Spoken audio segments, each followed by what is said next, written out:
You make me better. You're the best thing that's what's happening here. What are we doing now? Are we about to... Oh my God! The two of us together, father and son, loving each other. Bonds of family, stronger than steel, stronger. I didn't know he could do that without his sword. Yeah, you can morph with pretty much anything. You can. Yeah, you would have known that if you read the manual. There you have it. Not enough people read the manual. Right. You are my sword. I could never love somebody else the way I love you, baby boy. I will die for you, no question. You are my sword. You are my sword. You are my sword. You are my sword. You are my sword. So can I ask you a question? What do you have? Go ahead. No, that's enough. Go ahead. Can I ask? But that wasn't my question. The problem is you don't write the truth. So, as far as I'm concerned, I want to go to the next Can I one. ask you a question about? No, not CNN, please. Go ahead. The White House has not You don't. responded to these I told you. allegations. This Friday. CNN is fake news. Don't talk to me. Go ahead, please. But he says he was retaliated against, and that's why he was removed from his job. Do you have a response to that? Okay, next question. Mr. President, I have.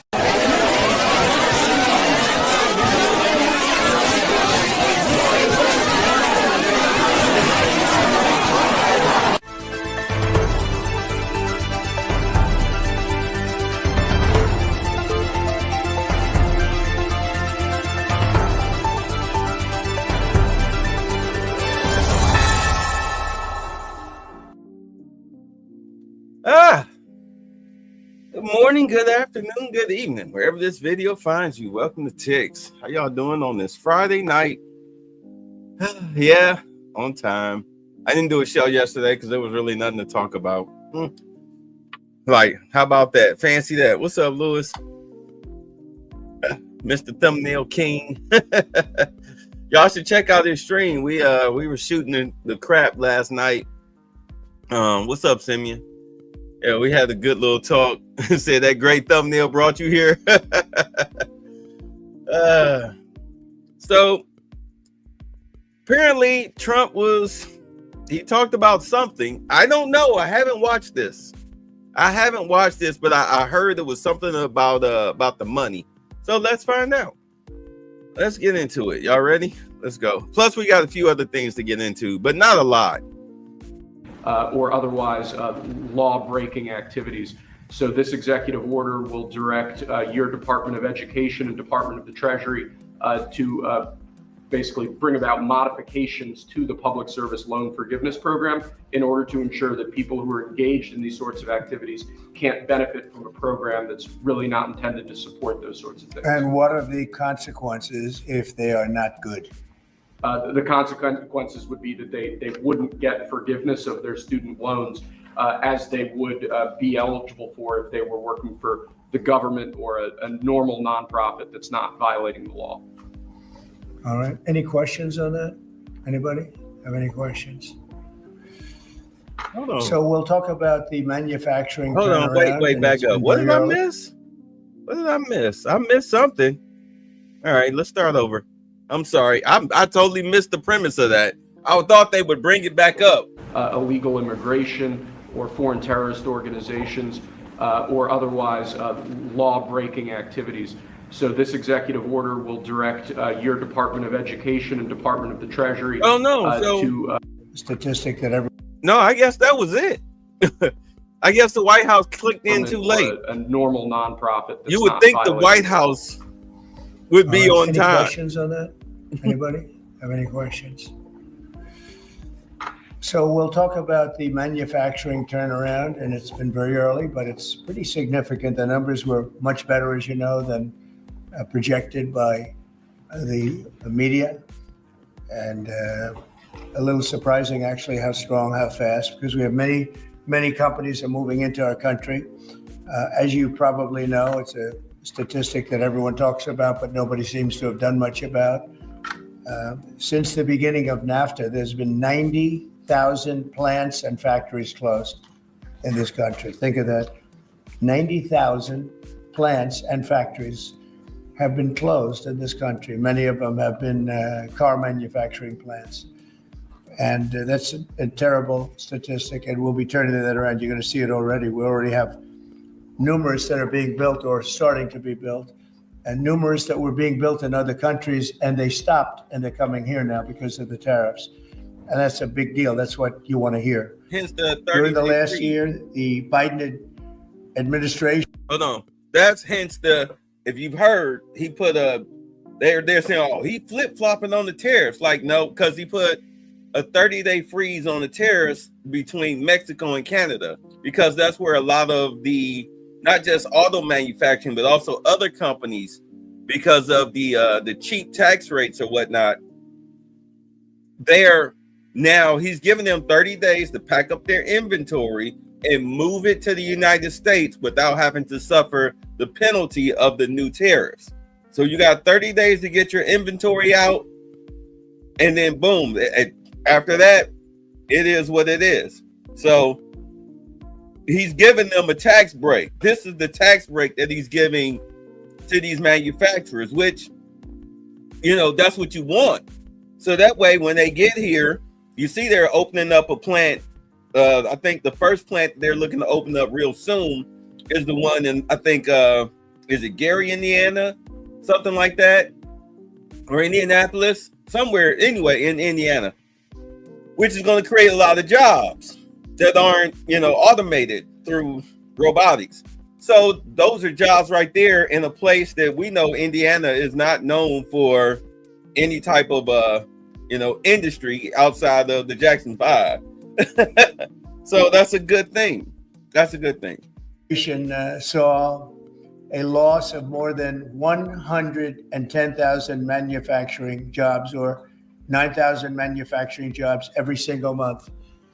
It averaged about 9,000 a month, 110,000 manufacturing jobs. During the first full month in office, we've not only stopped that manufacturing collapse, but we've begun to rapidly reverse it and get major gains. We created 10,000 manufacturing jobs in February alone. That hasn't happened in a long time. And these aren't government jobs, which actually we cut. These are private sector manufacturing jobs. So we gained all of those jobs, 10,000 jobs, and we barely started yet. That's a very unusual number. People are surprised by it. I'm even a little surprised. On auto jobs, we created almost 9,000 new jobs in the auto production field. And the reason for that is largely they think things are happening, so they're already geared up. In some cases, they had rooms in their plants, or they had empty plants that they were able to put into use quickly because they see, because of the tariffs, they don't want to be dealing with other places, and they don't want to go back and forth and around and through the borders and across Mexico border and Canada border and all of. They want to have the jobs in one location. And they've had space, and if they had space, they were able to create the jobs almost immediately. In some cases, they'll be building plants to take care of those jobs. So we created 9,000 new jobs already in the auto production, auto parts manufacturing. So we want the auto parts ideally, and I think from a simplicity standpoint too, to be built and made in the United States. It's in a single month. That all took place in a single month, 9,000 new auto jobs. You haven't heard that in a long time. After auto workers lost more than 27,000 auto jobs in the final year of Biden. These are also high-paying jobs. These are very prime jobs. The ISM Manufacturing Survey and the S&P Manufacturing Survey have also confirmed that our administration is presiding over a brand new domestic manufacturing boom after major collapse under Biden. It was a collapse. All he did is keep adding new government jobs, which are not the jobs you want. We're trying to shrink government and grow the private sector. That's what we've been doing. Under the final 2 years of Biden, 1 in every 4 jobs created in America was a government job. That's a tremendous percentage. But under the first full month of President Trump, which we haven't even gotten started yet, an incredible 93% of all job gains were in the private sector. So that statistic just came out. Big gains for native-born Americans. For the first time in 15 months, the job gains for native-born Americans, for American people, people born in America, exceeded job gains for migrant and foreign-born workers. This is the first time that's happened in more than 15 months. Employment for native-born workers went up by 284,000, while foreign-born workers went down by 87,000. Now, you've heard the same stat where foreign workers were taking up all the jobs or almost all the jobs. In some cases, literally all of the jobs.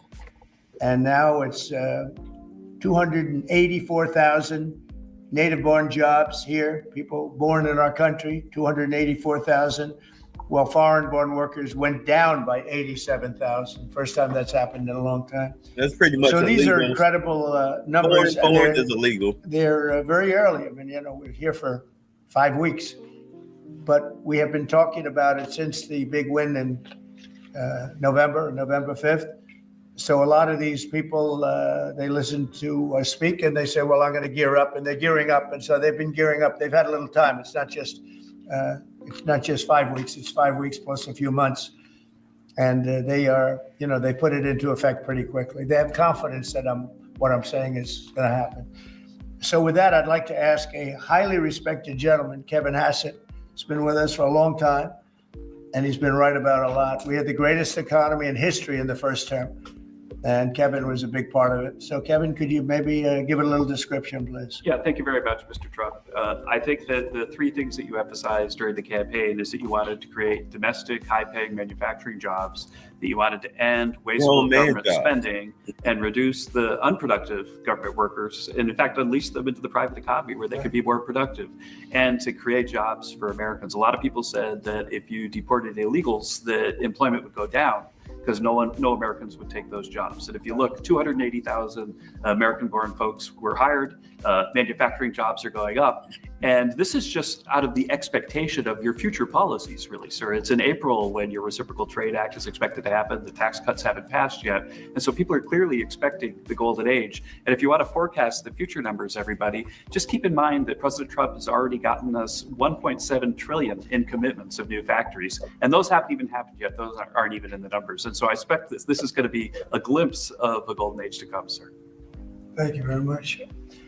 One other thing, in Canada, we find that they're charging us over 200% for dairy products. You know about that. And when I left, we had that well taken care of. But under Biden, they just kept raising it. Very difficult to deal with the Canadian representatives. 250% for dairy products, tariff.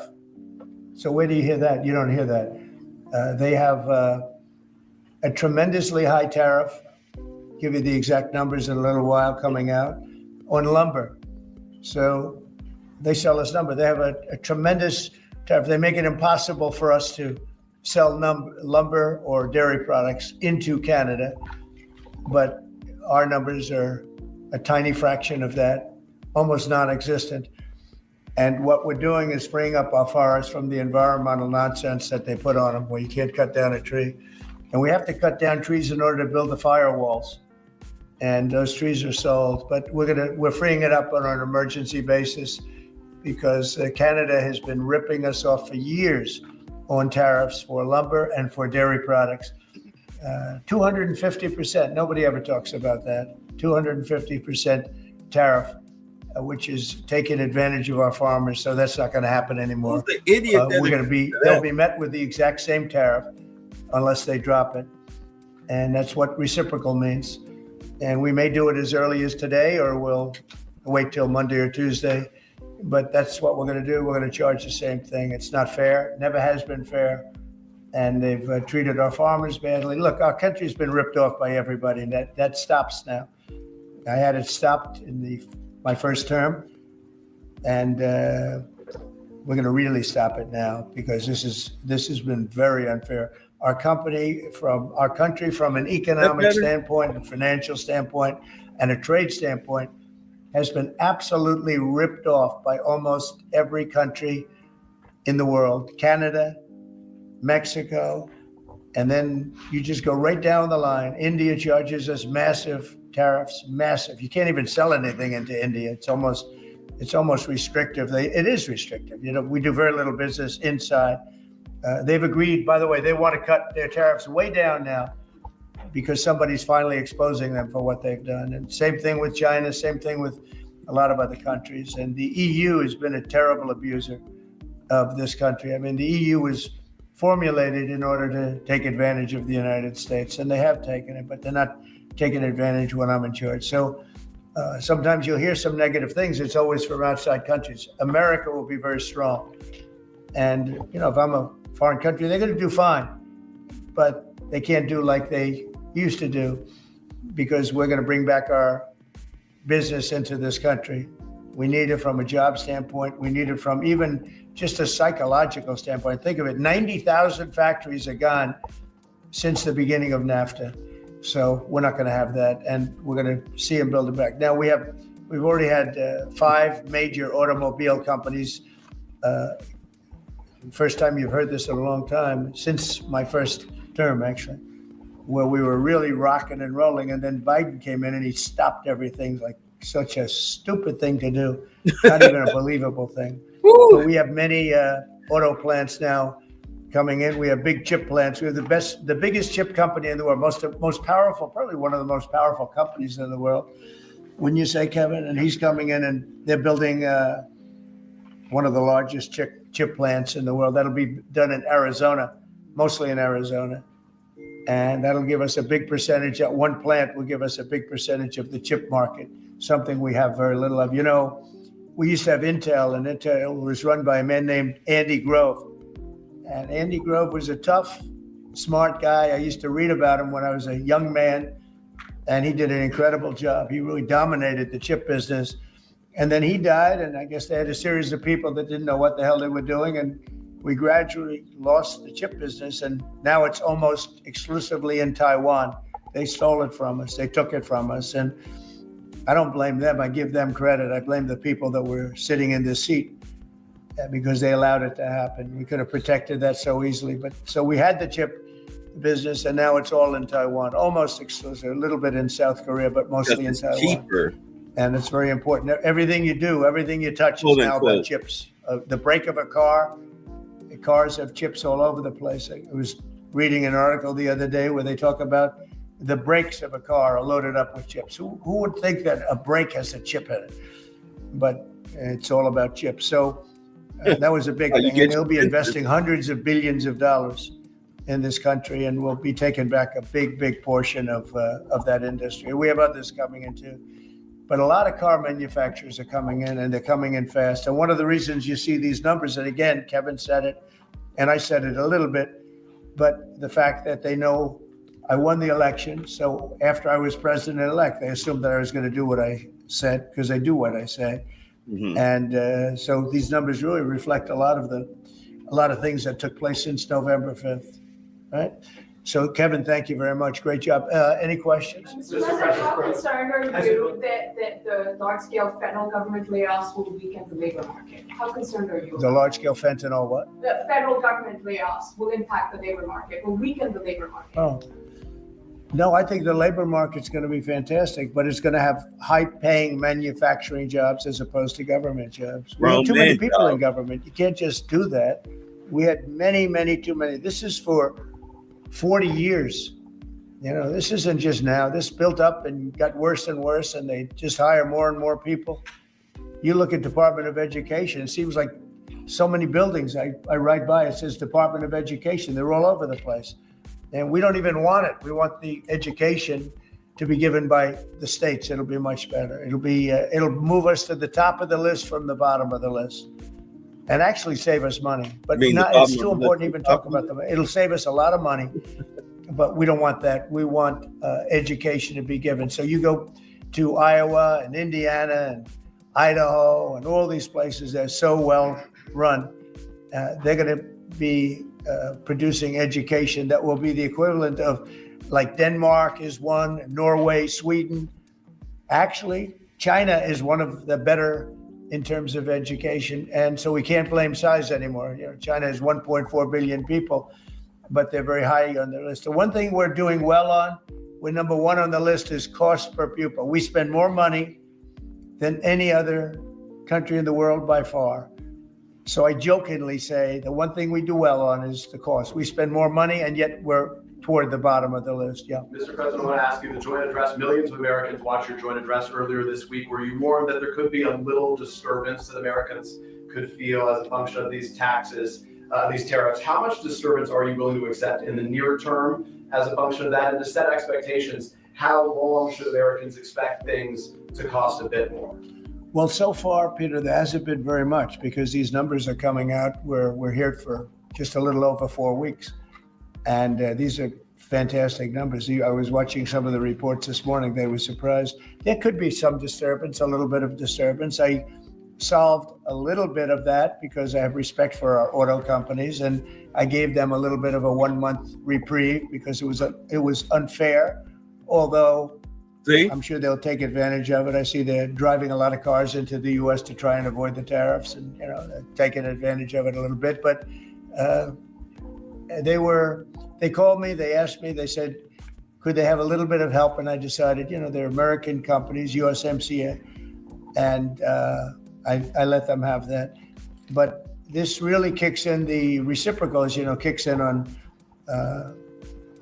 let's see, I guess the 2nd.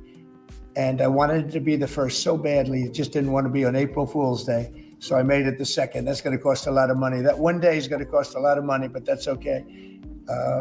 But I don't see it. I don't see anything. I see good reports. I think we're going to have good numbers from the beginning. Now, globalists won't love this because this brings jobs back to America. So if they're coming back to America, maybe you'll lose some in other parts of the world.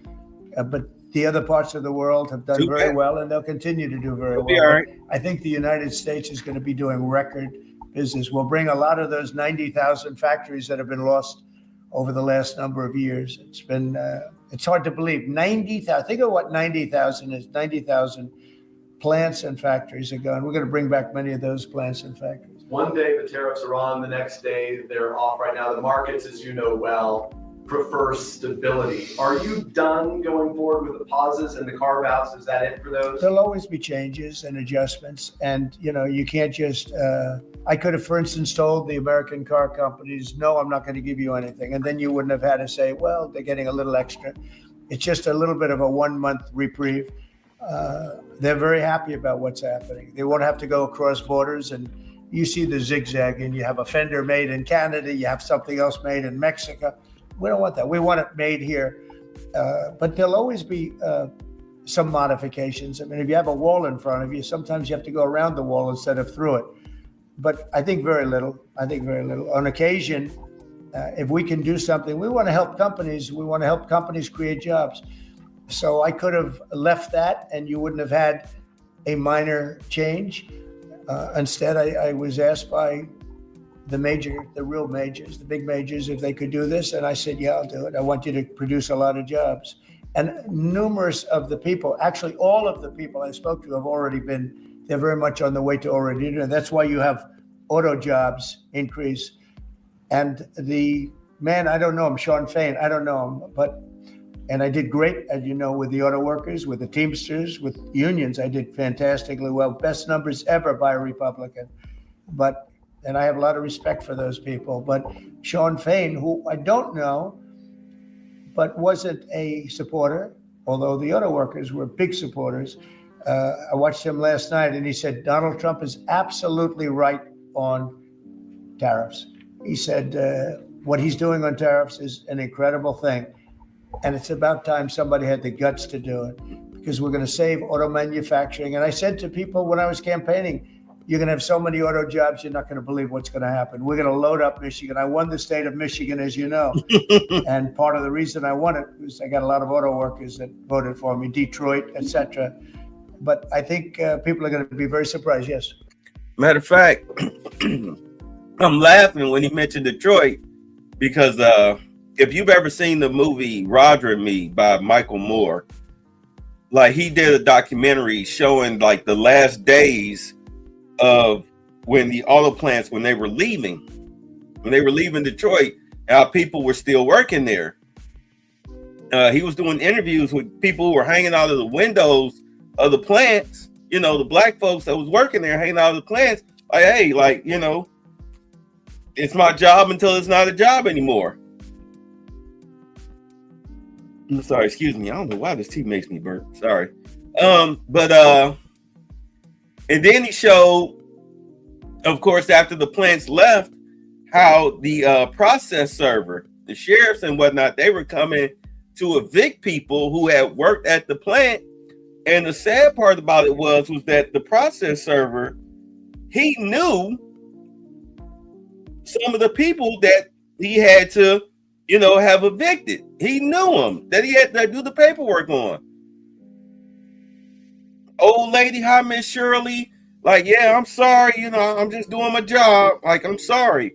She worked at that plant 20, 30 some years. A lot of people lost their pensions and everything.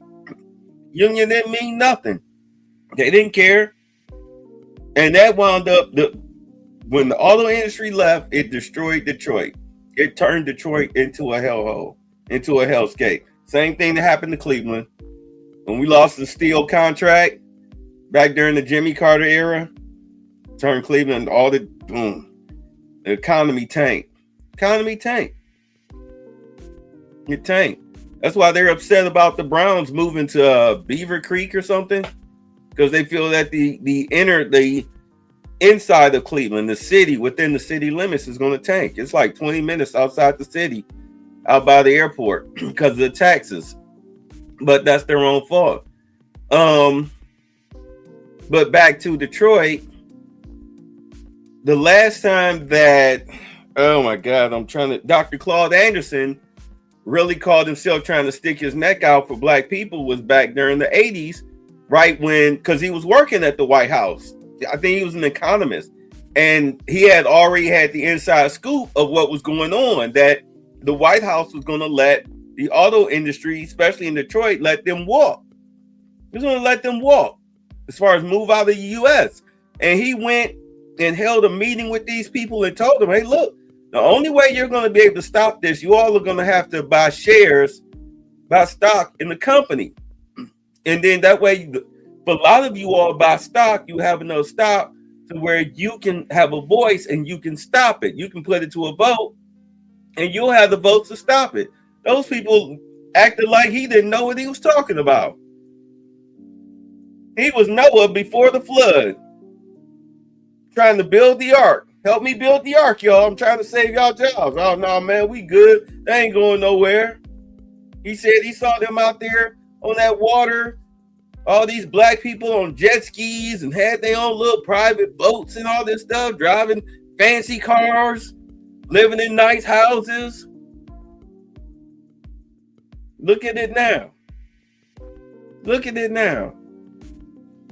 I'll never forget. I think it was in 06, 07, somewhere up in there, where they were, this is in Detroit, they were auctioning off houses starting at $1,000, and these were like manors, like not just a regular house, but these were manors, and they were starting off at $1,000. It was like a whole swath of neighborhood, a whole neighborhood that they were auctioning off, starting at $1,000. You could get a grant from the city to help bring the house up to code. Doors, windows, water, electrical, floors, things of that nature. Bring it up to code. You get a grant. The only thing was you had to live in the house for 5 years, which is fine. Like, you know what? Like, you get 4 people, you put $250 down, you bid on the house. You get outbid over $1,000, just bid on the next one. Bid on the next one. Bid on the next one till you get that house for $1,000. I think what wound up happening was those houses, or at least those neighborhoods, were bought up by corporations. I mean, these houses were in terrible shape, they were going for literally pennies on the dollar. Corporation comes in, buy those houses up, bring them up to code, get them all nice and shiny, modernize them. They can sell them through a shell real estate company. I think some corporations did do that. Move to Detroit, have your people, hey, look, yeah, we can relocate. Yeah, we're go with this realty company. Go with, We Cheatham and Howe Realty Company. Yeah, they get you in and out of that. They get you in that house like that. Yeah, we'll take care of the down payment. Don't worry about it. Now you paying your pretty much, because you know how people live. Their first check is pretty much their rent check.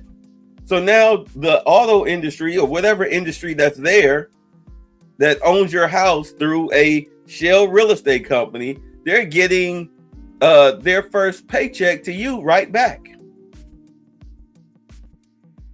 Getting it right back. So they only giving you what, one paycheck a month, half of what they're paying you. You know, in so many words, take a couple $100, but they getting it right back. Meanwhile, you paying them a 20, 30-year mortgage, or at least the bank is, but they getting that check right back. They got that money right back.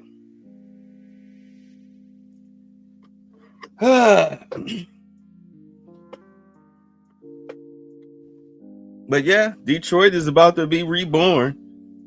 I guess Anton should be happy. Thank you, Mr. President. You mentioned in your remarks chips manufacturing, how a significant percentage is now in Taiwan. You also mentioned it we can look into in your address to Congress, and you called on Congress to overturn the CHIPS Act, which had bipartisan support in the last Congress. Why would you like to see this particular law overturned, Mr. President? Because it's hundreds of billions of dollars and it's just a waste of money. Now, some people have already taken the money and used it. Actually, it's very hard to qualify because they go by race, they go by gender, they go by all sorts of things. Nobody's ever seen anything like it. You won't be able to find those people. So I don't even think anybody can qualify. They have so many different categories in order to qualify. You have to have so many of a certain race, a certain gender, a certain this, a certain, and I don't think they can qualify, but if they take the money, they better qualify because they'll be watching them. But it's a tremendous waste of money. I didn't give the greatest chip company in the world, one of the greatest companies, I didn't give them 10 cents. They came here because of tariffs, because they didn't want to pay the tariffs. And they also came here because they like the results of the election, because they know that I'm very pro-business and pro-jobs. I mean, I'm pro-business, not for business sake. I'm pro-business because of jobs, because business is producing the jobs. Okay? On Russia, if I may, President Putin is bombing Ukraine. Yeah. Do you still believe him when he tells you that he wants peace? Yeah, no, I believe him. I think we're doing very well with Russia. But right now they're bombing the hell out of Ukraine, and Ukraine, I'm finding it more difficult, frankly, to deal with Ukraine. And they don't have the cards. They don't have the cards. As you know, we're meeting in Saudi Arabia on sometime next week, early. And we're talking, I find that in terms of getting a final settlement, it may be easier dealing with Russia, which is surprising because they have all the cards. I mean, they're bombing the hell out of them right now. And I put a statement in, a very strong statement. You can't do that. You can't do that. Mr. President, we're trying to help them. And Ukraine has to get on the ball and get a job done. Michael, could you come up here? I see Michael back there. Yeah, good, I'm glad. He's traveling all over the world. I just saw him come in the door. Could you give a little definition of what's going on, please? Sure. Well, the president has been crystal clear, and he's been clear to all sides. The fighting has to stop. Both sides need to get to the table. We had a good engagement. Both leaders have said only President Trump could do so, and only he has been able to do so. We had an initial engagement with the Russians. The Ukrainians had a great opportunity to bind our economies together through that mineral deal. Unfortunately, that didn't go so well, but we think we're going to get things back on track. Secretary Rubio, myself, and the Ukrainian delegation will be meeting in Saudi Arabia next week to get these talks back on track, get the ceasefire in place, and drive peace home. Under President Trump's problem. I think both parties want to settle. I think if I wasn't president, this war would have had no chance of settlement, zero chance. But I think we're going to get it settled and stopped. We got to stop. They're losing on average 2,000 soldiers a week. That's a lot of soldiers. Do you agree, Peter? It's a lot of soldiers on both sides. I agree. Do you, Mr. President, think that Vladimir Putin is taking advantage of the U.S. pause right now on intelligence and military aid to Ukraine? No, I actually think he's doing what anybody else would do. I think he wants to get it stopped and settled, and I think he's hitting them harder than he's been hitting them. And I think probably anybody in that position would be doing that right now. He wants to get it ended, and I think Ukraine wants to get it ended, but I don't see it's crazy. They're taking tremendous punishment. I don't quite get it, but I suspect, Michael, he probably wants to get it ended. He does, Mr. President. The Russians are taking incredible losses on the front. As the president has said, this is a meat grinder of people, of material, of national treasure, and no one else has any solutions except to let this war continue forever. But I'll add, the president has had multiple conversations and a visit from President Macron of France, Prime Minister Starmer of the United Kingdom. We have the NATO Secretary General coming next week. We have this meeting with the Ukrainians. We've had it with the Russians. All of this in the president's first month in his leadership. We will engage in the shuttle diplomacy, and we will continue to use his leadership and what leverage we have to get both sides of the peace table. It's not going to be easy, but President Trump. Let's just be honest. Let's just be honest. And Lewis, you know, because you called it. All these guys that are getting together, that are talking to Trump, Macron, and other people, the EU leaders, and now what do you say is Secretary General, whatever, of NATO? I think behind closed doors, because I mean, you see, Trump tries to be transparent, right? They do the dog and pony show in front of the media, tell us, excuse me, tell us the bare bones of the whole situation, but not necessarily go into the details. But I believe behind closed doors, once the press leaves and everything, and they shut the door and they're sitting down in that office, I guarantee you that the solution, especially once he talks to the guy, as far as dealing with the UN, I mean, not the UN, dealing with NATO. Once he talks to the NATO guy, I think they're going to make a decision to remove Zelensky. I think that's pretty much the way they're talking. He probably didn't say anything like that to Macron, because, you know, Macron, he's I'm trying not to be mean, but he's a very weak person. He's a very weak person. So Trump, I'm pretty sure this isn't something that Trump told him. You can pretty much get a good judge of character, especially the people of the EU. But as far as the NATO guy, it's like, look, you got Italy and a few other EU countries pulling out. They're not putting any boots on the ground. They're not trying to send any military hardware. They're like, hey, look, sign the deal, dummy. Sign the deal. Just sign the mineral rights deal. What's the problem? We all going to get our fair share cut. Some may get less than others, but either way, bro, your country, we're going to carve it up by hook or crook. Whether you like it or not, we're going to carve into your country's cake. We're all getting a piece. You'll get a taste. Everybody else will get a taste. So what if the United States and Russia gets a bigger slice? Probably bigger than everybody else. What are you going to do to stop the U.S. and or Russia from getting a bigger slice of the pie? You think we're going to go up against them two for you? Sign the deal. Sign the deal, or we'll get somebody else to sign the deal for you. Those are your only two options. The U.S. is not sending you any more weapons or military. The Russians are destroying. Yes, you're taking out their men, but they're destroying your military hardware that you got from the U.S. because the U.S. is not sending you their best stuff. The best stuff they ever sent you were those drones. And those things are getting shot out of the air. You're losing them. You're slowly but surely losing them.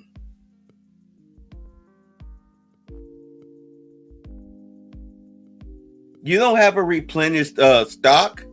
You don't have to manufacture this stuff. You don't have a factory churning this out.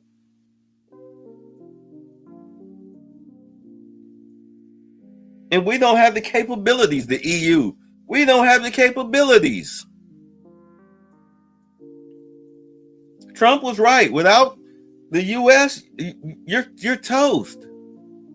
The only thing we can do is just send you troops. But if Russia all of a sudden decides to say, you know what, we're not sending any more men to the front lines. We're just going to start airdropping you. Not airdrop the men, but airdropping in missiles. We're just going to start striking you. We'll pull our soldiers back and we'll just start striking you. How do you then? We won't have to worry about your drones then. If that's how you want to play it. But they don't want to do that. They don't want to do that because then that just causes more escalation. So more than likely, it's going to be Zelensky is more than likely going to wind up being a victim of friendly fire if he is too stupid and stubborn to sign the deal. So we'll see what happens. What, today is the 7th? Lewis gave him about 3 months. I gave him a year. Lewis gave him 3 months. I like the 3-month timetable. We still early in here in March. We'll see what happens. It never happened. It would have never happened if I were president, but it did happen. So a lot of other things shouldn't have happened too. We shouldn't have 21 million people pouring into our country through open borders, many of whom are criminals, very bad criminals, including murderers, thousands of murderers. Many killed, far more than one person, and they're roaming our streets. But Tom Holman and Kristi Noem are doing an incredible job, and we're getting them out of here. And we'll get them out. We'll get them all out. But all these things shouldn't have happened. We shouldn't have inflation. We shouldn't have had this horrible inflation where the prices have gone up. Look at eggs. So we're doing a good job. We're doing a good job. Mr. President, in regards to the pause on military assistance to Ukraine, you put out on your social media post today that Russia is pounding Ukraine. That's right. Why not provide Ukraine with air defenses? And what happens, Mr. President, when Ukraine runs out of Well, because good question. Because I have to know that they want to settle. I don't know that they want to settle. If they don't want to settle, we're out of there because we want them to settle. And I'm doing it to stop death. More important than anything else. Secondarily, way down the line is the money. So we're in for $350 billion and Europe is in for $100 billion. They should be in for the same or more than us. And, you know, I watched over the last week or so what's going on in Europe. This thing could end up in World War III if we don't get it settled. This could really end up in a World War III. We got to get it settled. So on Iran, how confident are you that the Iranians will negotiate with you? And is Israel on board with this outrage? Yeah, I saw the hostages the other day. They came in, people that were not young, some young and some older, much older. And they gave, it was hard for them to do it actually. They gave statements as to what happened. I was asking, what happened? How was it? I said, did you see anybody in there that was kind, like out of the hundreds of people that you were seeing, Hamas? Did some of them wink at you and say, don't worry, you're going to be okay, or give you a piece of bread, or no? I said, were there any people that were like kind? I was shocked. The answer was nobody. There was nobody, just the opposite. They'd be slapped and punched. One man broke his ribs. He couldn't breathe for a month. It was brutal. I was so surprised. Could you think there'd be a couple of people that would be kind, that would say, you're going to be okay, but they had none of that. It's pretty amazing. Brian? He's a kind person. Well, according to although not to Zelensky, he wasn't. But to Trump, he's been good. Go ahead. Thank you. Thank you. I like well, that's the wear a suit guy. One on peace. Why don't you think any other European countries are offering a peace deal? It seems like no one's come to the table for peace except for you. Yeah. It's A very good question. Sometimes questions aren't answerable. They're in a very unusual position. They don't know how to end the war. I think I do know how to end the war. Despite the Russia hoax, I've always had a good relationship with Putin. And, you know, he wants to end the war. He wants to end it. And I think he's going to be more generous than he has to be. And that's pretty good. That means a lot of good things. Because frankly, you could have made a great deal if this war never started, you could have made a great deal. I don't know that anything would have had to be given up. This was not a war that was going to start, Brian. And it didn't start. For 4 years, somebody said, well, how do we know that? Well, for 4 years, it didn't start. I used to speak to Vladimir about it. I used to speak to him about it at length. It was the apple of his eye, but there was no way he was going in. And he knew, there were going to be consequences. But it did start. I mean, think of what happened. Inflation, you have the war with Ukraine and Russia, that wouldn't have happened. October 7th would have never happened. Israel, they had no money. Iran had no money. Iran was stone cold broke. And now they have a lot of money. Where'd it come from? And that's going to be the next thing you'll be talking about is Iran. What's going to happen with Iran? And there'll be some interesting days ahead. That's all I can tell you. You know, we're down to final strokes with Iran. That's going to be an interesting time. And we'll see what happens. But we're down to the final moments. We're at final moments. You can't let them have a nuclear weapon. I think that I would have had a deal within 1 month after the rigged election of 2020. They were all set to make a deal. And then when I lost, they saw this person who's a stupid person, very stupid person.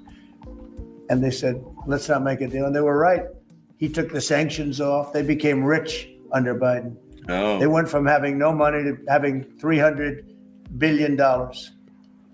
All in a short period. It's oil. Oil builds up fast. It's a nice living if you have a nice oil well. And they do. They have a lot of nice oil wells, right?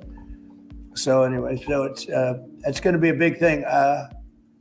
It's an interesting time in the history of the world, but we have a situation with Iran that something's going to happen very soon, very, very soon. You'll be talking about that pretty soon, I guess, and hopefully we can have a peace deal. You know, I'm not speaking out of strength or weakness. I'm just saying I'd rather see a peace deal than the other, but the other will solve the problem. Mr. President, your allies are calling on you to pardon Derek Chauvin. Are you considering pardoning Derek Chauvin? No, I haven't even heard about it. No. Mr. President, on peace. I haven't heard that. So much for that. You may recall Ben Shapiro. that you were nominated for the Nobel Peace Prize. And the reason for that was the work that you led on the Abraham Accords. I spoke yesterday with the member of parliament, the Norwegian parliament, that nominated you. And he said what the Nobel Committee is looking for from you, Mr. President, is security guarantees for Ukraine. Is that a possibility, Mr. President? Before you answer that, the only reason why this whole Nobel Peace Prize thing was brought up was because it was rumored, and I saw this, it was on the Twitter, on the breaking news things that I normally get, that after they threw Zelensky out, Trump here in the Oval Office behind closed doors was heard shouting that Zelensky screwed up him being able to get a Nobel Peace Prize. Like, he screwed up my Nobel Peace Prize because he didn't sign the accords. But I mean, let's say it's true. That's a vanity thing. That's vanity. But I mean, it's Trump. But I wouldn't be worried about that. But that's why this guy brought it up. That's why he brought it up. Oh, okay. So before I even think about that, I want to settle the war, get it finished. Because if I'm not here, nobody's going to settle it. And President Macron has said that, and everybody said that. The prime ministers and presidents. We're pushing very hard. That's all I'm thinking about now. As far as the question about security later, that's the easy part. The hard part is getting it settled. We got to get them. We're losing 2,000 human beings every week. More than that, actually. 2,000 nice, young, although they're getting older because they're drafting much older now. In the case of one country, much older, because a lot of the young people have been killed. It's very sad, and I'd like to see if I could stop that. And I'd like to also see if we could stop making these massive payments from the United States. I mean, Biden gave away money like it was water, with no anything, got nothing for it. Europe did it in the form of a loan. They get their money back, we don't. So that's how we came up with the rare earth deal. But we started, behind the 8 ball. He could have gone to Europe. He could have said, "Come on, you got to put up money with us. You got to put up money with us." But he never did that. They just kept handing money out because he was grossly incompetent. All right, thank you very much, everybody. Thank Thank you very much. Thank you. Thanks, guys. All right, so quick question. Because he didn't bring up, oh crap. Sorry about that. He didn't bring up the crypto situation. Oh man. Okay, that killed my whole window. All right, hold on. There we go. He didn't bring up the crypto situation. So I'm wondering, should we talk about the crypto? What's going on, Ray? Should we talk about the crypto, or should we leave it for tomorrow or another day? I'll leave it up to y'all. This is a 25-minute video. Give me a 1 if you want me to do the crypto talk that he did, or 2, and we'll bypass it. We'll save it for tomorrow. You say wait.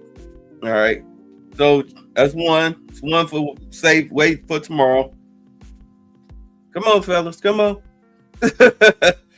Don't take that long to tap a number and hit enter.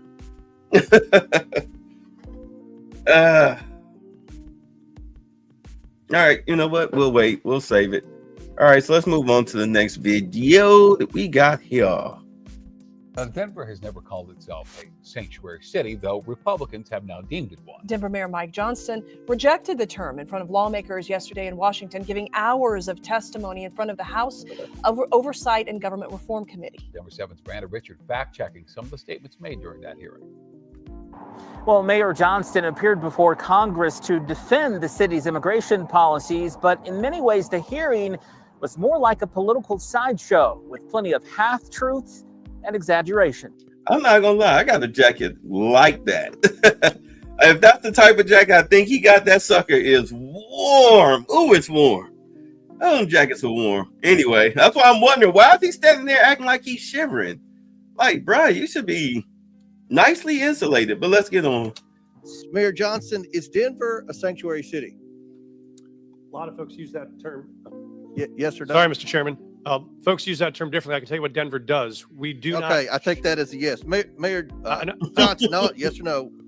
I take that as a yes. The phrase sanctuary city was used a lot in the hearing. Many are referring to cities that limit cooperation with ICE, but there's no legal definition. Committee members weren't the only ones with questionable statements. We do coordinate with ICE presently. I'm happy to tell you what we do on that. So we've honored detainer requests more than 1,226 times over the last years. Before? The mayor's statement is misleading. While Denver tells ICE when someone will be released from jail, it doesn't honor the other half of the request to detain them.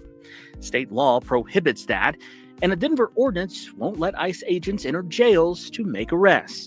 I've seen firsthand how public safety in Colorado and in Denver is plummeting. Republicans like Colorado Congressman Gabe Evans tried to paint Denver as a hotbed of crime because of illegal immigration. This year in 2024-2025, U.S. News & World Report ranks Denver as the 10th most dangerous city in the country. But the report he cites is based on data that's nearly 3 years old.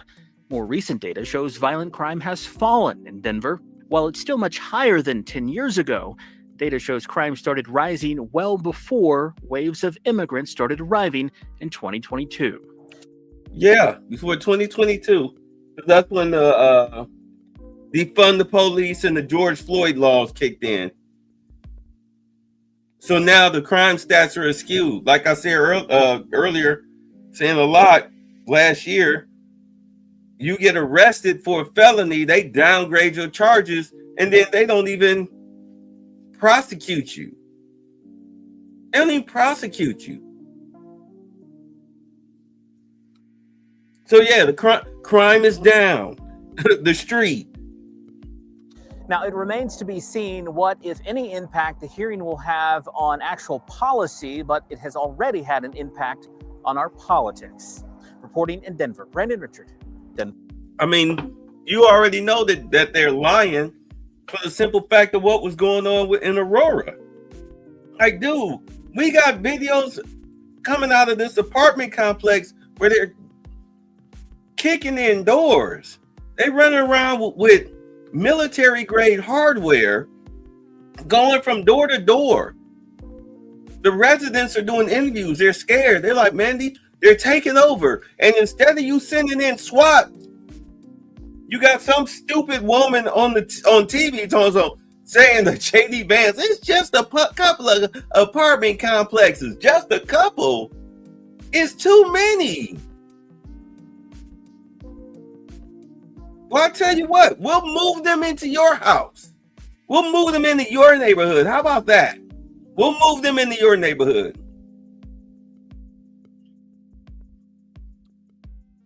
Number 7. We have Mayor Johnston's testimony online. You can hear how he defended immigration policies here in Denver. And you can also hear those heated exchanges between the mayor and Colorado Congresswoman Lauren Boebert. We have it all right now at denver7.com/politics. I don't even know why you would defend it. Everyone, I wanted to give you a quick update. We have identified 2 leakers of information here at the Department of Homeland Security who have been telling individuals about our operations and putting law enforcement lives in jeopardy. We plan to prosecute these 2 individuals and hold them accountable for what they've done. And we're going to continue to do all that we can to keep America safe. So they called 2 people that have committed treason, because literally that's what that is. That's treason. Trump labeled these illegal immigrant gangs as terrorists. And if you have 2 people working for the government who are leaking information to these people, you have you committed treason.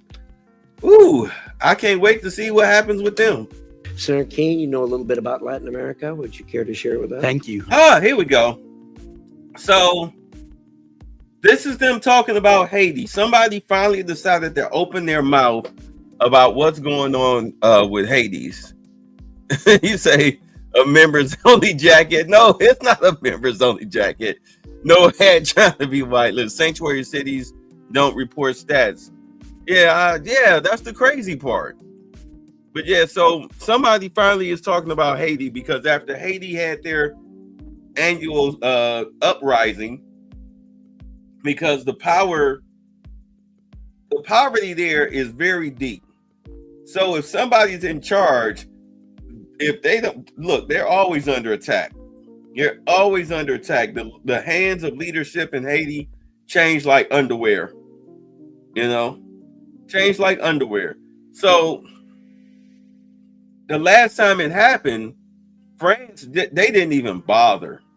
They just left it alone. They left them people to their own devices while steady trying to, continue to enslave them financially. So, it's over economics.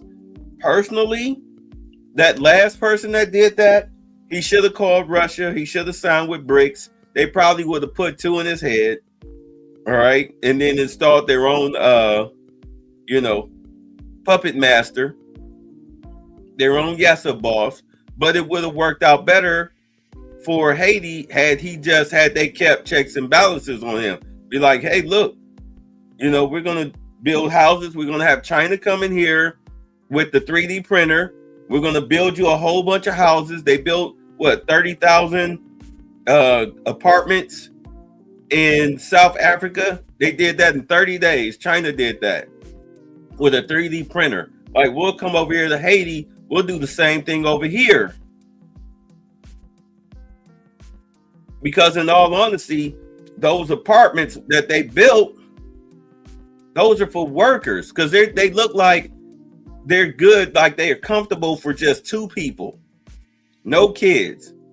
Looks like they're good for 2 people. So if you're a worker, you're by yourself, and you got yourself a 1-bedroom apartment with a kitchen, your own bedroom, little cute little bathroom, you know, not too small, but big enough where you could lay out and stretch out, you know. But if you do this, you touching the walls. But if you do this, you know, you're good.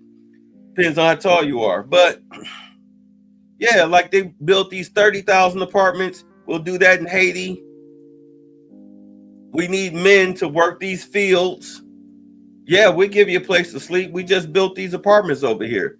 Running water, air conditioning, you know, light, electricity, all the comforts of home. Well, what you will come to know as the comforts of home. Yeah, we'll even put a grocery store over here and everything. Let's go. Let's go. And then you just have a place for your workers, and they just chop up the sugar cane, and you get the sugar cane manufacturing plants going. If you're Russia and China, you do that with Haiti. It's a perfect opportunity for them. But you know, you're dealing with a guy who was set a guy on fire and then was biting chunks out of him. Hence the name barbecue. But no matter. Let's get to it. Well, I'm really happy to be here with the witnesses, and you know, just a thought about the Monroe Doctrine. One of the things we need to be a little bit careful of is in Latin America, the Monroe Doctrine is viewed as the U.S. wasn't really interested in Latin America; it was interested in Europe, and it was a doctrine: we're going to keep Europe out, not you're important. It was we're going to keep Europe out. And sometimes, I think the Latin American countries believe that U.S. pays attention when others are interested, like China or Russia, but we're not paying attention because we value the relationships. And so, you know, and I think any new doctrine is one that certainly we ought to be worrying about this, but we also need to be communicating the message that we value the relationship, and that should be first. And we do need more attention. I'm worried about the USAID cuts. I'm worried about Secretary Hegseth gave a directive to departments in the Pentagon to develop a cut plan, and then he exempted certain parts of the Pentagon from the cut plan, but not Southcom. Southcom always complains about not having enough resources. We'll see what the cut plan actually is, but if Southcom's resources are degraded further, that's a problem. And then the other thing I'm concerned about is the administration has announced, not with respect to the Americas, but more generally, a desire to shrink the number of consular offices around the world. So if there begins to be less of a presence in Latin America or elsewhere, that could have a challenge. So I hope we can work on those. Let me tell you, from really loving this area and having lived there, 3 challenges that I see, and I may ask you to pick any of them and address them and give us some advice. Number one, in the Americas, I think China sometimes gets more credit than they really deserve for this reason. China will come with a pretty big checkbook, and a Chinese company is viewed as part of the Chinese government. They got a big checkbook. The U.S. government comes with a small checkbook, but then U.S. businesses are all over Latin America with a big checkbook. But the U.S. government does not get credit for the U.S. investment. That's kind of happening, you know, because of free markets, et cetera. So when you hear Latin American leaders say, well, you know, China's got a lot on the table. What about you guys? What do you have on the table? They're giving us credit for the U.S. government check. They're not really considering the total investment. So I think one challenge we have is figuring out a way through financing tools and others to really help message that, hey, we are more present than China. If you consider whole of society and measure that against whole of Chinese society, we're more present.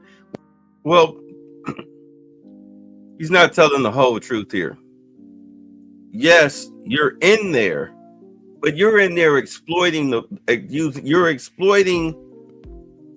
labor. You as a country, us as a country, and other EU countries, they have serious sanctions on Haiti. That's why Haiti is poor, even though they have the best sugar in the world. All that sugar cane sitting there, plus all the other precious minerals that are there.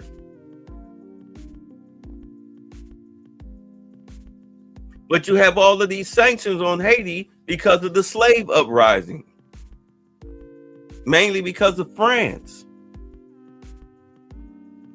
So no. What you do, you hire companies to go in there and they exploit the labor. Remember Hillary Clinton? They got all that billions of dollars and they only built 6 houses. You know, it's a slush fund exploitive situation. Whereas China, Russia would go in there with, as the government, with the big check. And because of BRICS, because of their deal with Russia, you're getting fair wage, fair pay for your resources. Here's your cut. You're doing pretty good. Now you can build yourself up as a country. Your people won't be out here eating each other in the streets and fighting over leadership positions. There'll be enough money to go around. We bring infrastructure and we bring infrastructure and jobs, and we share the wealth. Now, who would you rather go with? China, Russia, or the United States? That lie to you decade after decade after decade. We're not getting credit for the private sector investment. I'm really thrilled about this BlackRock investment that Senator Cornyn discussed. Second, here's another problem. See, BlackRock. We pay attention to the trouble. Hold on. Like you said, Haiti is forever in debt to France.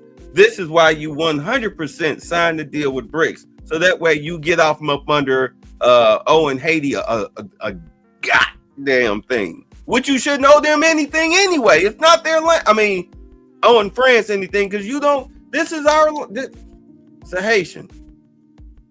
That's their land. They shouldn't have to be paying France a penny. For what? For what? For what? Because we had an uprising. We killed some French people during an uprising. Because we rejected slavery. So now you're going to economically enslave us, and the rest of the world does nothing because they're all in bed with each other. No. You signed that deal. You said, "Yep, they received." Yeah, France received reparations for Haiti having a slave uprising, a revolt, a revolt against them. They're paying France reparations for their freedom. Make it make sense. Make it make sense. They signed with BRICS. France can't touch them. France can't touch them. Suddenly now all of them sanctions and stuff go away. That's why you had Gabon and those other 3 African countries revolt against France. That's why they kicked the United States out of Africa. The hell out of here. We'd rather do business with the people who are giving us fair trade than the people that's ripping us off and trying to force us to, bite pillows and marry each other and everything. Like, get the hell up out of here. Let's back it up. I'm sorry. BlackRock investment that Senator Cornyn discussed. Yeah, black. Second, here's another problem in the Americas. We pay attention to the trouble spots and not the successes. And of course, we ought to pay attention to the trouble spots. Nicaragua, Cuba, Venezuela. But when you've got, Uruguay doing some things well, Panama doing some things well, Paraguay, Costa Rica, Dominican Republic, Chile, Colombia, military to military, very strong, even though we've got some challenges on the civilian side. We're more paying attention to the headaches and we're not paying attention to the success stories. And some of the successful nations are like, hey, we'd be better off being your adversary. You'd pay more attention to us. Our humanitarian aid, once nations get to sort of a middle income place, the tools of USAID, even if we turn on the funds, they don't get them. They can get a security deal, but not development assistance. China's not stopping development assistance to nations when they get to be middle income. They're like, we're glad to be there. So yeah, exactly. I think the way if we're worried about Latin American like democracy and success, the best thing is to help the successful nations even be more successful. because then their next door neighbors will look at them and say, yeah, we want to be more like that. So us lecturing them about how to be successful is not going to be near as successful as seeing a successful neighbor next door. We ought to figure out ways to take the nations that are doing things right and give them more resources and attention. And then the third thing, and I take the sanctions off and do exactly what Russia is doing concerning BRICS.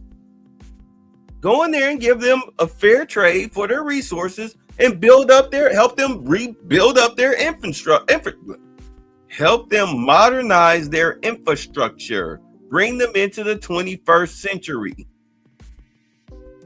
That way they're not third world countries anymore. They're developing countries like Brazil and South Africa,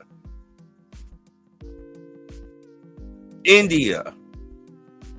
They become developing countries, like where you still have poverty, but at least you have the people that you'll be dealing with, at least they're walking around in suit and ties and shoes on. You can have a civilized conversation with them. They have keen business minds. I mean, a lot of their students come to school here in the United States, do they not?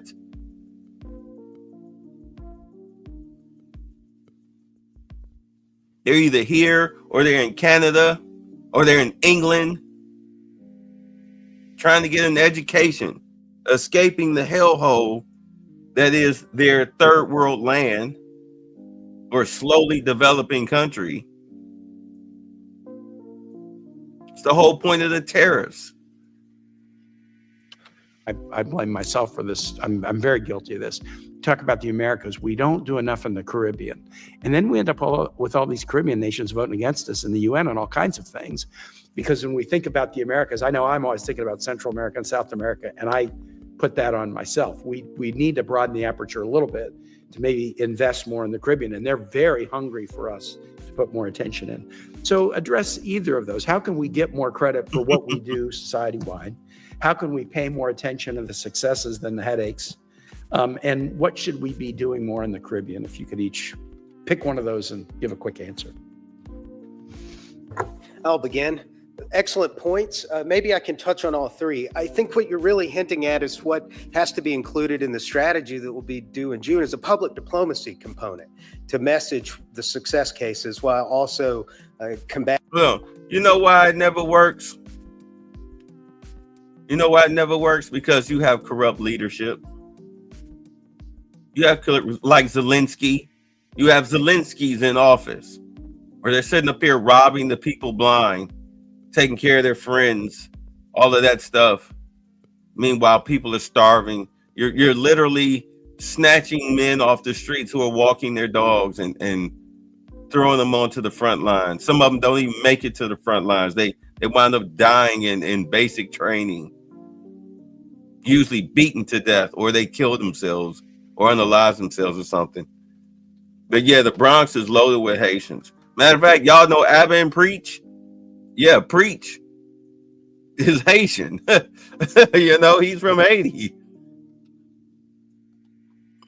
I'm sorry, let me get back to this. I threw it off, my bad. I'll begin.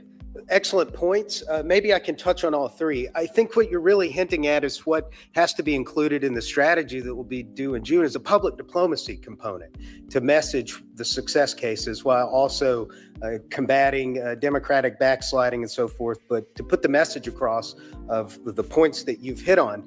And I very much agree about the Caribbean. And as I pointed out in my opening statement, the crisis in Haiti is the looming crisis that's going to challenge the United States that we're not paying enough attention to in the Western Hemisphere. If Haiti completely collapses as a country of 12 to 13 million people, where do you think they're headed? That creates a humanitarian catastrophe. The Dominican Republic next door, another nation of 12 to 13 million people, will be on the verge of collapse.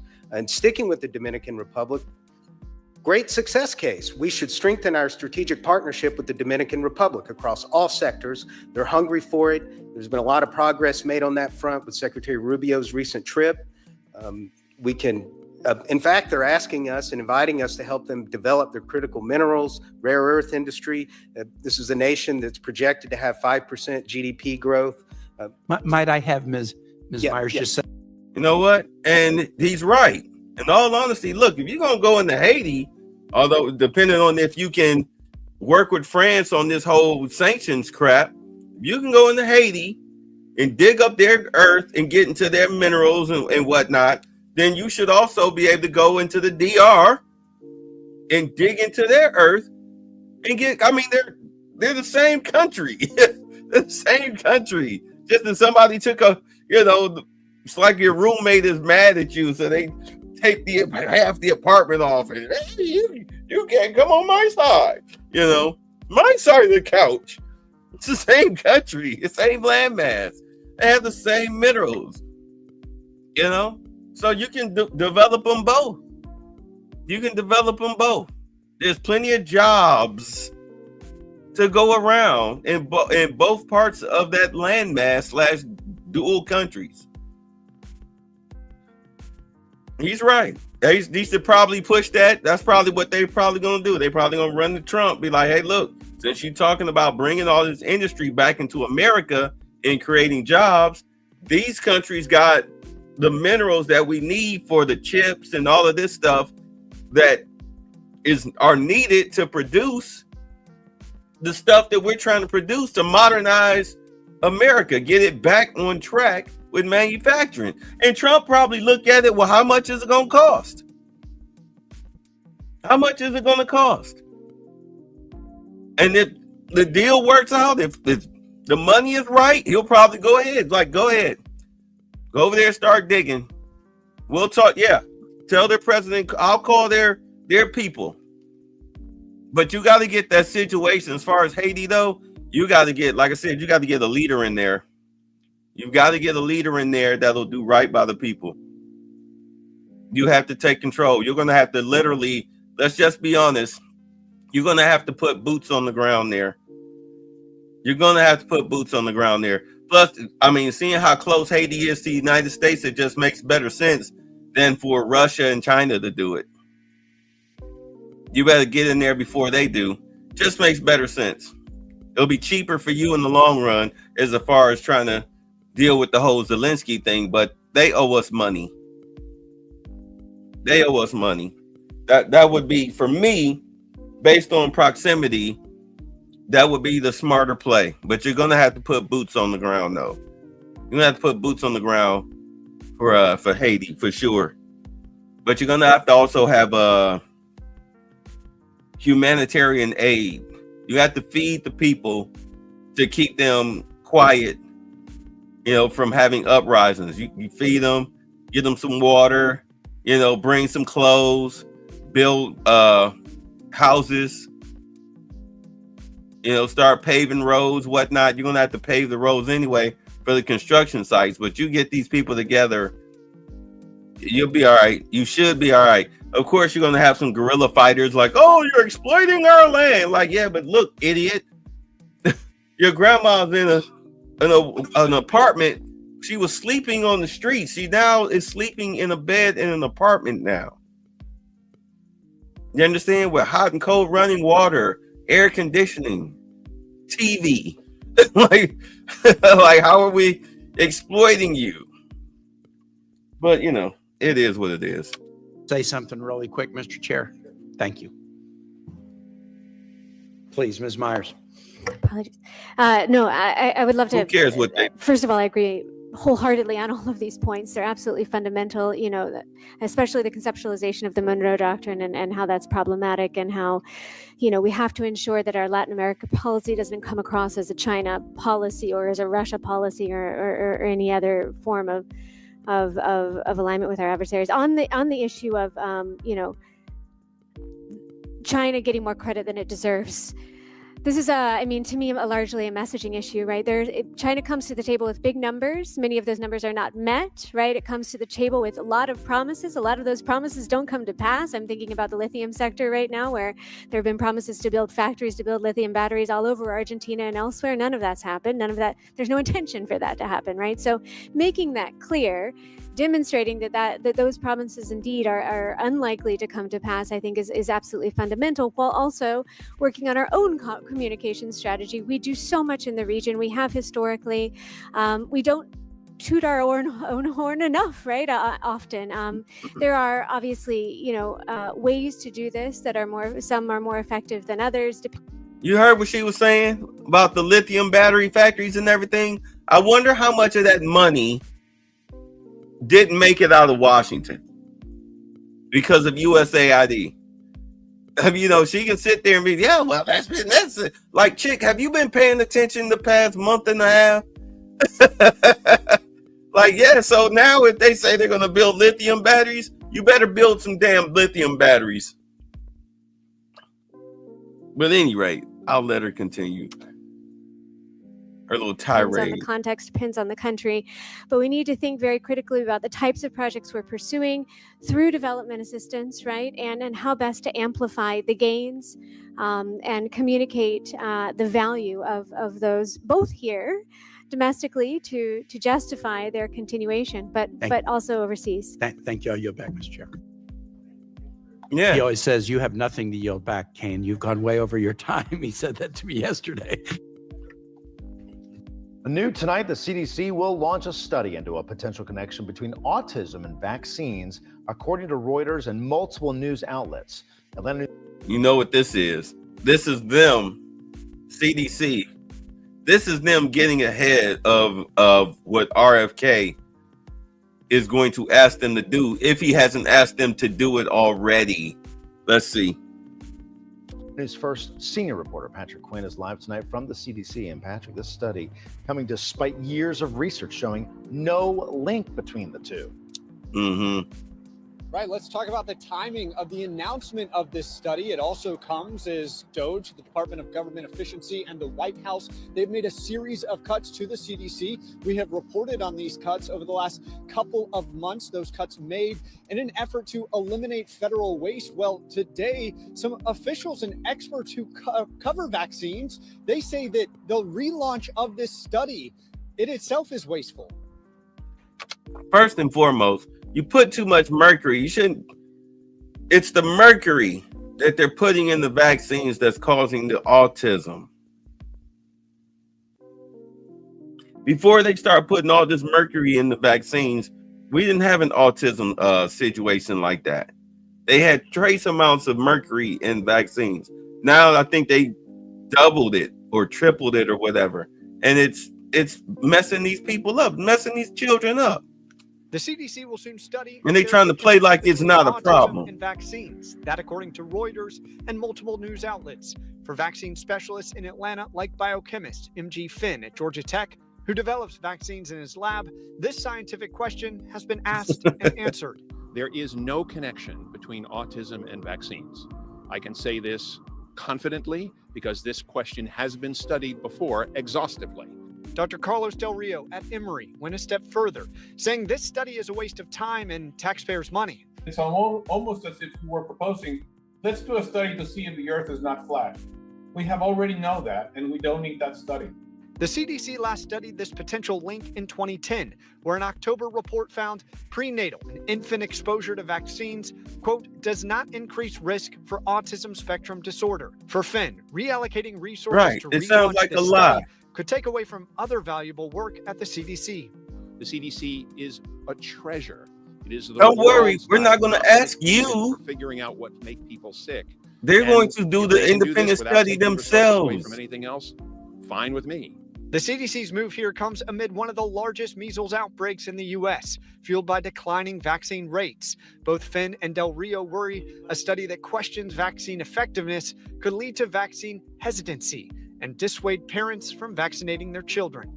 Yeah, well, whose fault is that? Challenge, and it requires talking to the community. This is the fallout of Dr. Fauci's bull crap. Studies that are not needed.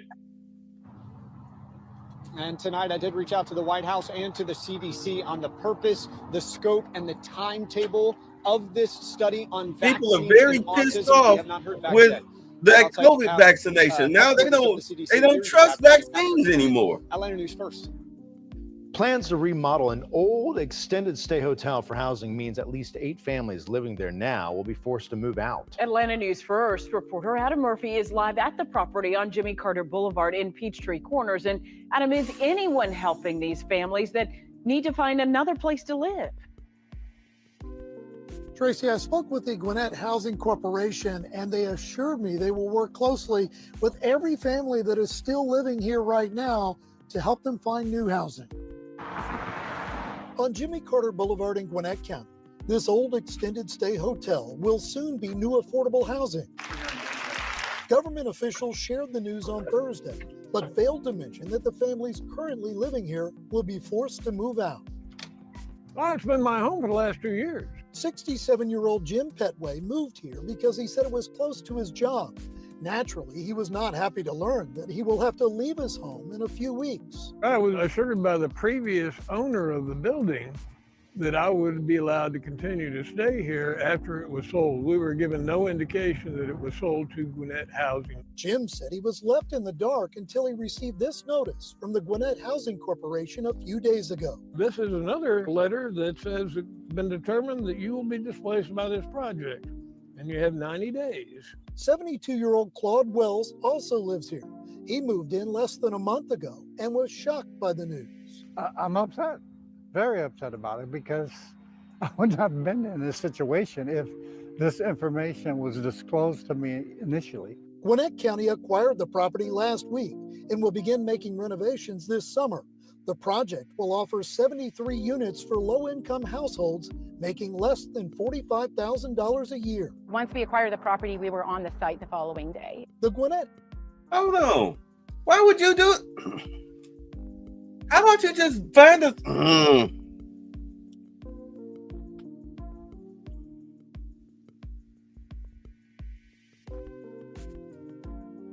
I guess they think it's cheaper to take over a building, slap some paint on the walls, and make it for low-income housing instead of just building a whole new area. Remember, we were talking about how the government needs to go back, these cities need to go back to creating projects again. You got all of these, I drive around Atlanta, there are all these vacant apartment complexes. Like some of them have like over 100 units, all fenced up and everything. Take those over, eminent domain them, buy them, whatever. Refurbish those, put a new gate up, and turn it into a housing project. But what I think what it is, the people who live in these areas, they don't want them there. They don't want them there because they drive down, the cost of their houses. Everything drops. Your property value drops. So they don't want them there. Like, well, then if that's the case, then as the city, find one of these little areas, build up a whole new complex, and then turn it into that. You'll find, like when I was in Columbus, like right before I left, a couple years before I left, they did that. They moved these people, they built these two apartment complexes, two nice looking apartment complexes way out in the sticks, out in Reynoldsburg. You would need a car to drive down the street to the local Kroger / Walmart. Had a whole strip down there. You could buy anything you wanted, but you're looking at a good 45-minute walk to the main strip from those apartment complexes. They were out in the cornfields.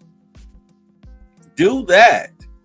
It's cheaper and more safer for people in the area to keep the value of their homes at a steady growth instead of a decline if you just reinstituted the projects. But you would have to put them in areas where normal people wouldn't be affected. You wouldn't have to put them in the city. That's the worst thing really you can do for people that are in that type of situation, is to have them in the city because they get into things. There's a bus route out there, so it's not like you can't get to work. You might have to increase the bus routes. You might have to increase the amount of buses. Might have to run them a little earlier so people can get to work on time, those who are actually trying to work and get up out of there. But that's just the cost of doing business. Housing Corporation said no one will be evicted. Instead, they plan to work with every family to find new housing, even if they have to subsidize for another place that costs more. They're not going to have to pay for any moving costs and also counseling. We have an entire team who will help find the properties that are suitable for them. Still, Jim doesn't feel the county is doing enough. I don't feel like they're even trying to help the residents at this point. Well, they're not. What'd you say? You say up here, small hats and Chinese investors are buying up the local projects in Allegheny County. They've run down the crap, and it's almost impossible to find the owner to serve them papers. Well, they're probably not even in America. They're probably not even in America. They have a management company in America, and nobody is minding the office. You call and have to leave a voicemail, but they don't care. You know, it's low-income housing. They know they're going to tear it up. You say some Arabs did that with a grocery in a black neighborhood. $500K in city grant. 9 months later, they closed. City money in the pocket. Yeah, because I guarantee you, especially if it was within the past 4 years, the people that were there that lived in the area probably robbed the store blind to the point where it wasn't profitable anymore, and they weren't going to dump any money in it, so they packed up and left. Well, yeah, 100% leave a message. Yeah.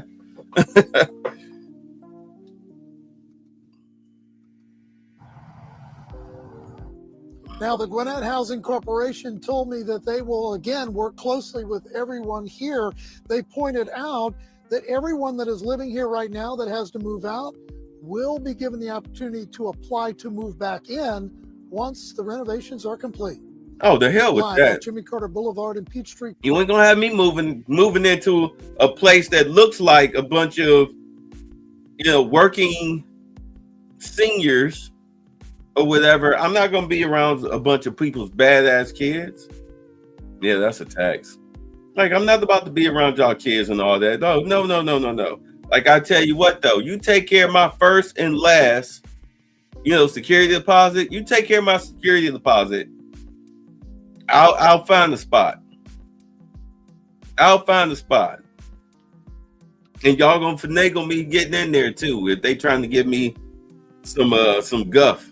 Corners, Adam Murphy. No way in hell. The press conference put to rest speculation that something more sinister happened in the home, but there are still many. Oh, this is about Gene Hackman. This is really, in all honesty, this is pretty sad. Like, I kind of read up a little bit on this earlier today. What happened was pretty sad. We'll play it. Man, I mean, Many questions tonight about how Hackman's wife contracted this rare but deadly virus and why they weren't discovered sooner. Joining me now is Chief Medical Examiner for Kent County, Michigan, Dr. Stephen Cole. Doctor, great to have you here. It looks like, according to the ME in New Mexico, that Gene Hackman died many days, if not a full week, after his wife Betsy died. The ME says his brain showed signs of severe Alzheimer's. She said he might not even have been aware that Betsy was dead all that time. Well, that makes sense. He had dementia, and she apparently was his caregiver. And without her, he was unable to take care of his needs, I think, and may well not have been aware that she had died. Betsy is seen repeatedly on February 11th, a week before Gene Hackman died, which they believe happened February 18th. Betsy is seen on different, surveillance cameras around town, running errands, going to a farmer's market, a drugstore, a pet store. And then she is last seen that evening of February 11th, returning home to the couple's subdivision. The ME says there are no further signs of life from her. Emails on her computer were unopened and unread. Could somebody have died that suddenly or been overtaken or overcome that suddenly from the hantavirus? Well, that's possible. Of course, the exact date of death is not known because there's no way to, other than I think checking her communications with her cell phone that she was alive on the 11th, but she may have died on the 12th, and she was probably getting sick, I would say.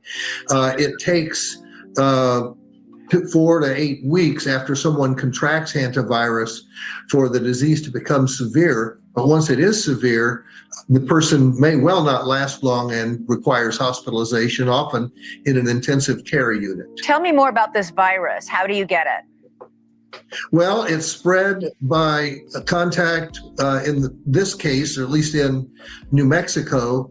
It's spread by the deer mouse, and either droppings, urine, or saliva from the mouse can be the source of infection. You don't catch it from another person. It's direct contact with those excretions, I guess I would say, from the mouse. So you don't have to actually come in contact with the mouse itself. Well, usually there is some contact, or at least in the same general area as the mouse. Okay. So the mouse itself may be spreading by coughing or sneezing, and if you're too close to the mouse, you could catch it, as well as actually accidentally ingesting some of the contaminated byproducts of the mouse. This virus, the hantavirus, is common in the Southwest. It's in New Mexico, Nevada, Arizona. How often does somebody actually contract the hantavirus? Well, I think with public health measures and keeping one's house clean, ideally, one has a low risk. But obviously, the mice can get into the house, into anyone's home, and I think one would want to be very diligent about washing one's hands and getting medical treatment soon after the onset of symptoms. And super quick, the symptoms for hantavirus are basically flu-like. This particular strain she had is between 30 and 50% lethal. What actually kills you? Is it an inability to breathe? Yes, respiratory failure, exactly. Wow. The patient get pulmonary edema and can't breathe adequately.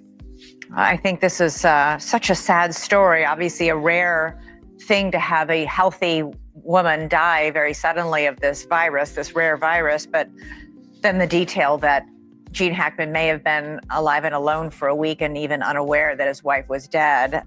Lots of people in this country have family members with Alzheimer's. It's really something. Dr. Stephen Cole. Let me show y'all something. We say, chick is asking, do you have to touch the mouse? And that's a big mouse. If you get sick from a mouse sneeze, well, you know, the liquid, like, you know, because mice get into everything. I remember we had mice back when it was in Ohio.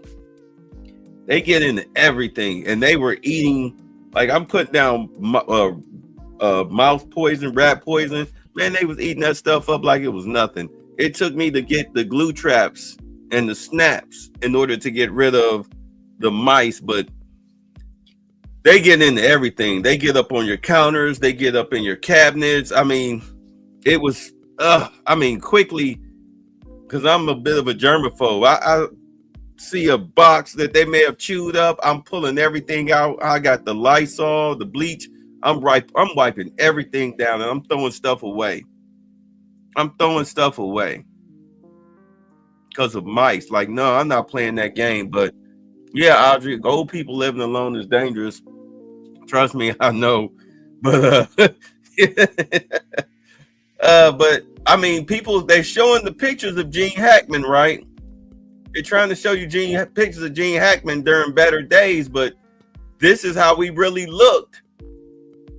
You know, this is how he really looked. He was a frail, unrecognizable. He's literally unrecognizable.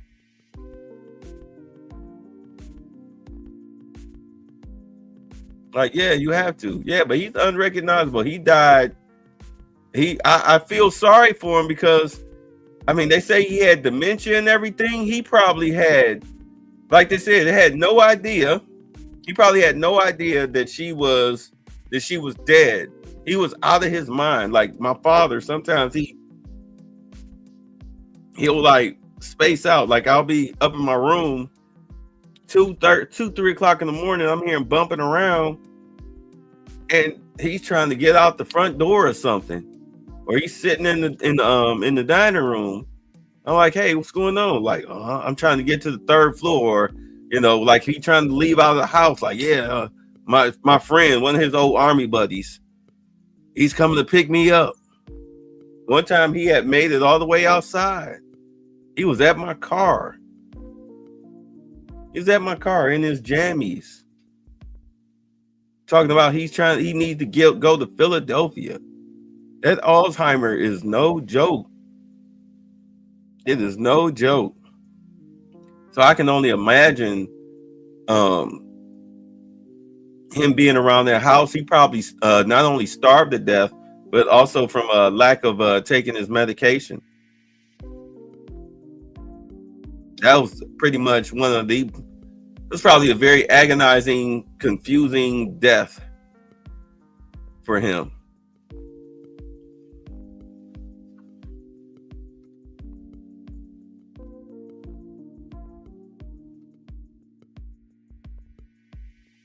You say, yeah, dementia will cause weight loss. Yeah.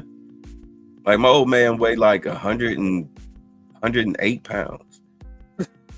My mom would always start at 3 in the morning. Mine would try to wander. Yeah, he'll do that sometimes.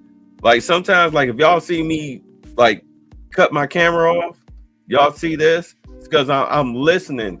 I'll hit stop, I'm mute, and I'm listening because I hear bumping. His room is like right above, my computer room. So I hear it.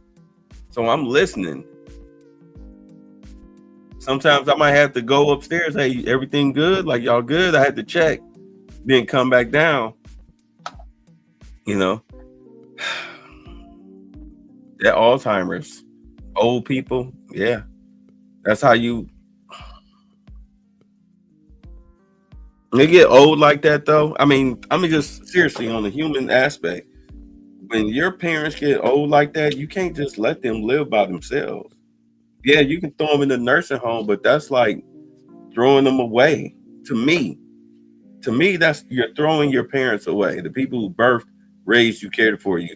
Depending on the relationship you have with them, depends on how you treat them as elders. Like, trust me, it was rough, but the past 3 years, everything's been gravy. It's been gravy. As far as total comfort.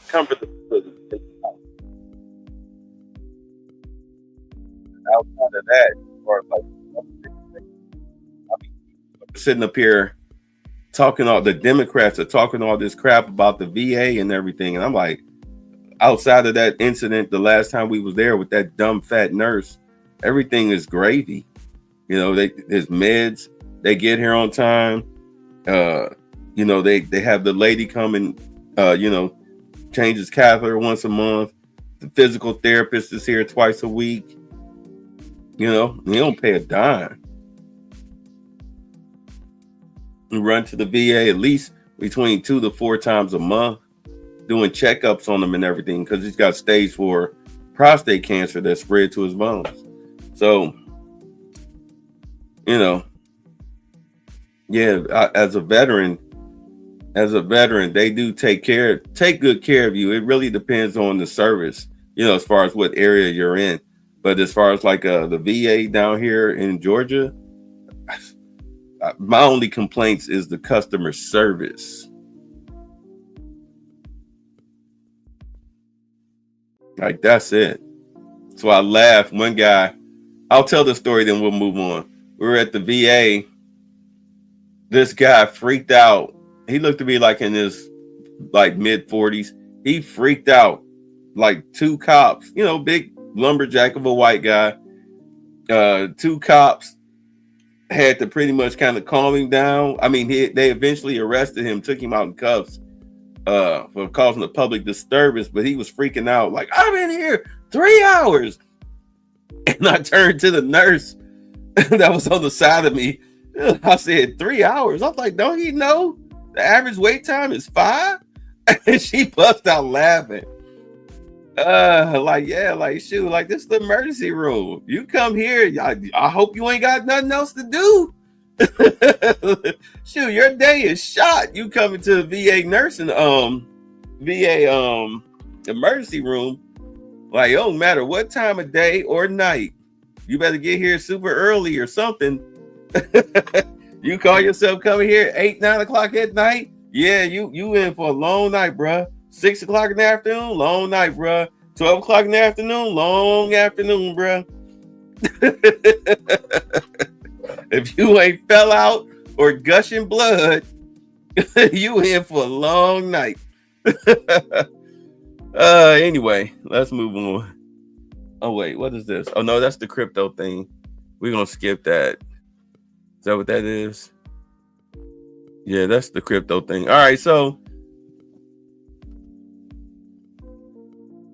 say he's fortunate to have you, but I know it's stressful. It's not as stressful as it could have been. It's not as stressful as it was the first 2 years that I was down here.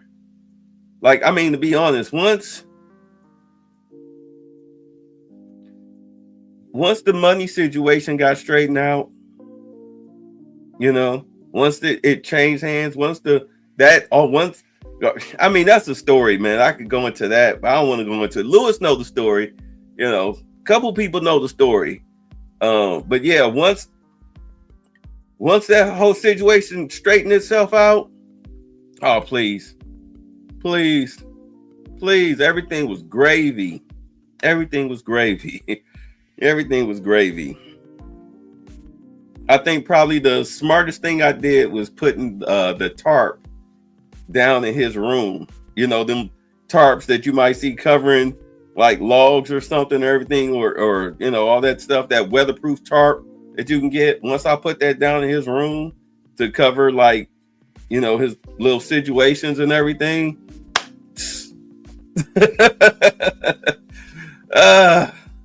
Everything's gravy. You say one of the dogs died, the only one trapped in the crate. Right, they were dog sitting. The dog probably starved to death. Yeah, you say 12 grand a month. That's crazy for nursing home care. I kept mine at home. Yeah, like I ain't doing all that. Like my father, I pulled him out of a VA nursing home all the way out in Milledgeville, like 2.5 hours away outside of Atlanta. And the nursing home was a former prison hospital. It was literally a former prison hospital. I said, oh, hell no. My stepmother died. I quickly yanked him up out of there. Say, yep, catch those. Yeah, them spills. Man, them spills. Sometimes I come out of our room, I'll smell the pine sol and whatnot. You know, I'm making the coffee. Go in there, I check on him. I had to talk to my mom, like, you know, she's sitting there all pissed, 6 o'clock in the morning, just mad. I was like, what's the matter? You know, he left his bag open again. I was like, well, you mopped it up, right? Yeah, I mopped it up. Like, okay. I don't have to break out the carpet cleaner. I'm good. You say your granddad was from Milledgeville, Georgia? Yeah, well, if you were out there, you know that prison that's out there in Milledgeville, that's where the VA nursing home is. It's a shithole. It's a shithole. Yeah, I know that's 3. I don't care. But so we're all done with that. How long? A minute 48. So let's talk about Dr. Umar. Let's talk about old Dr. Umar. Oh, Dr. Umar. What is going on with you? Your daughter done came out. She don't want nothing to do with you. She don't want nothing to do. Here we go. We're going to go to this. There you go. 1,000 lashes for Dr. Umar. What's your name? Charlemagne the God. What's your name? Toby. What's your name, nigga? LeBron James. The Trump away. Toby. What's your name? Charlamagne the God. They making fun of So I him. just wanted to come on here with a small, short announcement. I just want to start this video off by saying I'm not trying to get clout. I literally just want to have a conversation with my father. My biological father is Dr. Umar. He has another daughter. I tried to contact him about, getting to know my sister on my dad's side.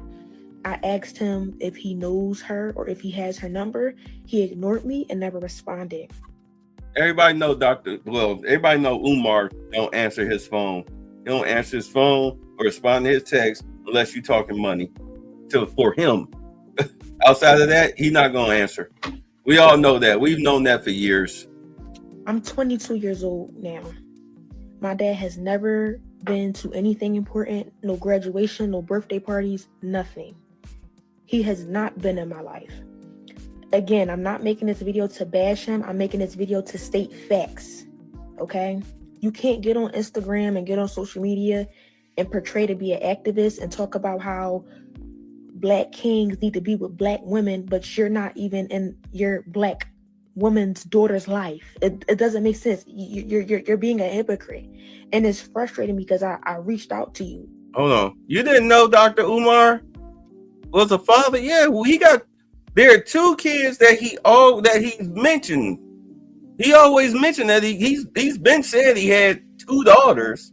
Lennon Horner was saying that really he has a strong possible of 4, a possible of 3, but he definitely has 2. I mean, he's been saying that for years. Umar been saying that for years. He even got videos out.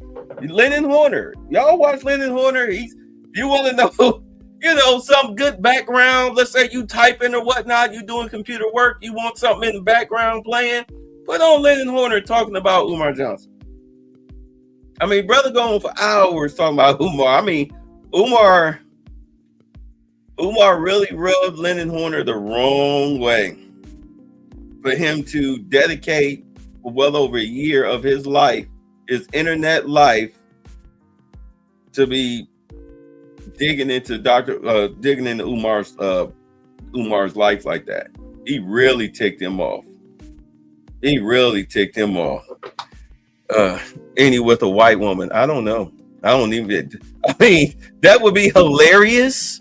That would be hilarious, but yeah, he's been said he had 2 daughters. I reached out to you.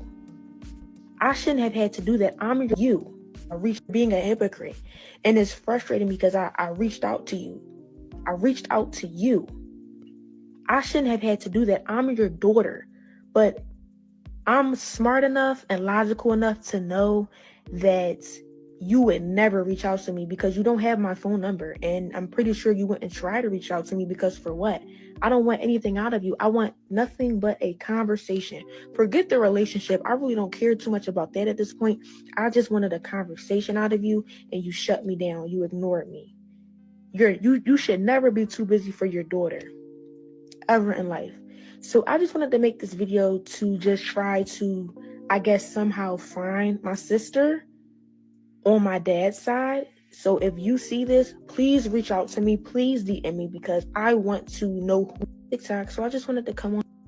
So apparently what Umar said, Umar talking about some calling her baby Smurf, which I know probably just grates her like nails on her brain skull. Like, don't call me that, like you love me. Please don't call me that like you love me. I'm not your baby Smurf. Well, apparently Umar wants to sit down with her and the mother so that way he can call himself trying to say that the mother is the reason why he was never in her life. And it's like, no, like, dude, like, you don't need to sit down with your baby mama and your daughter to do that. You don't need to do that. Like, that woman done moved on with her life. She don't care. The daughter she don't even care about you. She just want to know, hey, who are my sisters? Because you're the only one that knows. And I think the other girl, I think the other daughter, I think she wound up doing a video. She wound up coming up out of nowhere. Here, I think this might be her. I'm not sure. Let's see. Hold on. Hello, guys. So I just wanted to come on here with a small update. I just got off the phone with Dr. Umar's other daughter's mother, and she just told me that that's her daughter. So yes, y'all, I found her. I'm going to give her a call and talk to my sister when she gets out of school. So, and I just wanted to answer a couple questions. All that, oh, are you going to show us the DNA test? No, because it's not your business. Why? I don't have to prove nothing to y'all internet folks. I know what it is in real life. So no, you're not getting a DNA test. What else have I seen? Why are you coming to the internet with this? I already tried to get in contact with him. He shut me down and ignored me. What else I've been seeing? Oh, you trying to tear down Dr. Umar? No, I'm not. He tore himself down by not building a relationship with his own daughter. What's another question I saw? It's a bunch of questions I seen, but y'all don't know nothing. That's my dad. I have the right.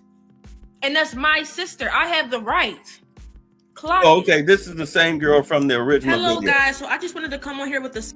Okay, so that's the same girl from the other video. So she did wind up finding her. You say go to ancestry.com. Maybe Umar is really a tether. So she did wind up finding her sister, which is good, which means she don't even have to deal with him. Like, she don't even have to deal with him.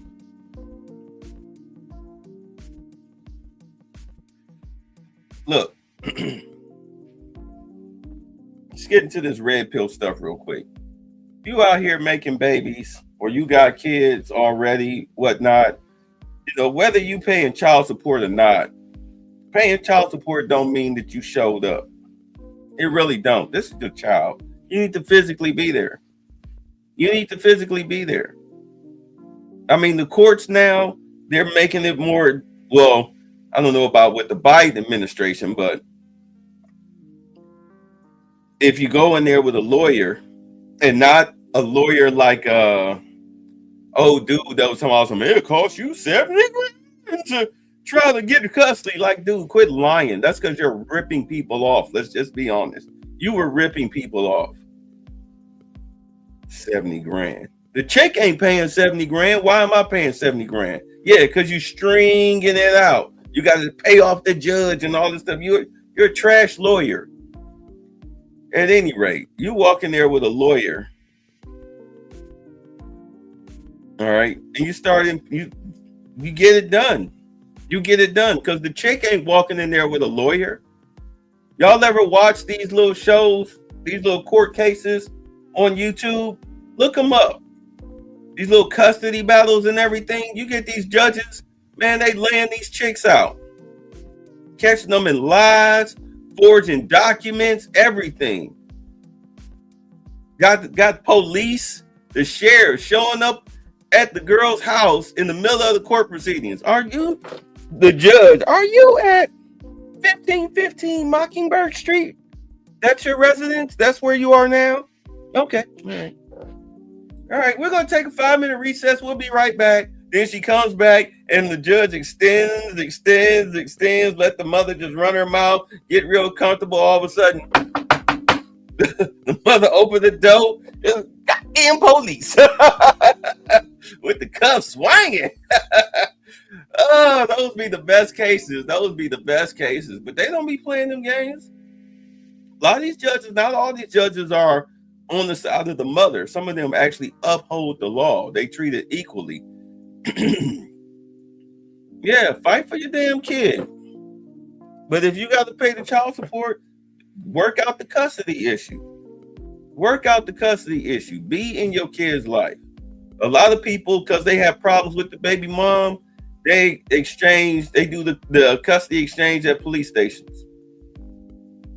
Even if it's just at the parking lot, they do the custody exchange at the police station. So that way, when she act the fool, the police is right there. Go ahead, bust my car window out. You'll be going to jail right then and there. They got you on camera. It's 2025. They got you on camera. You don't see that camera. Say hi. Say hi to the camera. And I'm pressing full charges. They also be throwing chicks in jail for denying visitation. I think they call that parental alienation. They throw you in jail for that now. They don't be playing around.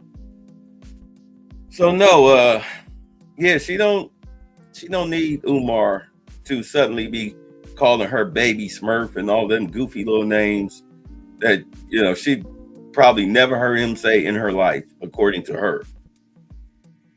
Her stepfather, she said her stepfather did a good job. So at least she had some male presence in her life. But I mean, come on, like, we been gave up on Umar. We gave up on Umar, what, almost 5, 6, 7 years ago, if not longer. You, like a moron, supposedly spent $400,000 on those freaking bandos. I mean, the math, first and foremost, let me just get this out the way. The math on what he called himself trying to do isn't mathing. You're talking about okay, damn, you're saying $500 in those big old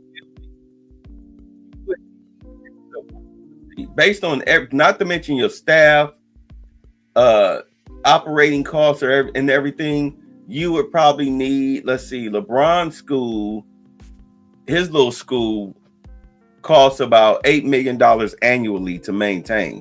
So Umar would need anywhere between $10 to $12 million a year to maintain the school, those buildings that he has. He said an online school would have been genius. Yeah, it would have been genius because he wouldn't have been nowhere near your kids. That tooth is unstable. But he could have easily bought a small church and started there. But you know, he wanted to dream big, which was ridiculous. So where's the school at, Dr. Umar asking for a friend?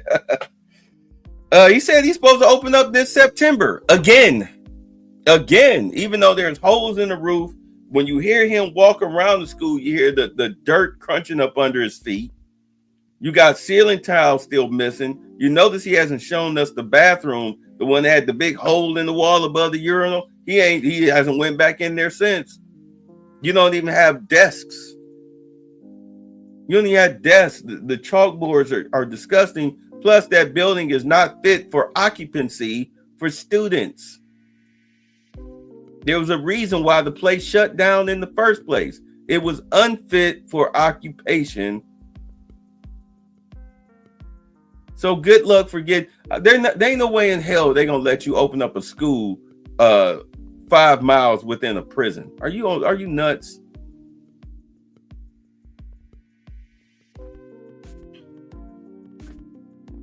So at any rate, I mean, it probably won't be long. It'll probably be before. I doubt he'll have those buildings in his custody before the end of the year, before the state or the city seizes them from eminent domain, and then he'll turn around and, you know, blame black folks. You say the Marva Collins School in New York City, that's a good documentary on Real Black TV. So he needs to open an after-school recreational program. Yeah, he could have done that. He could have done anything.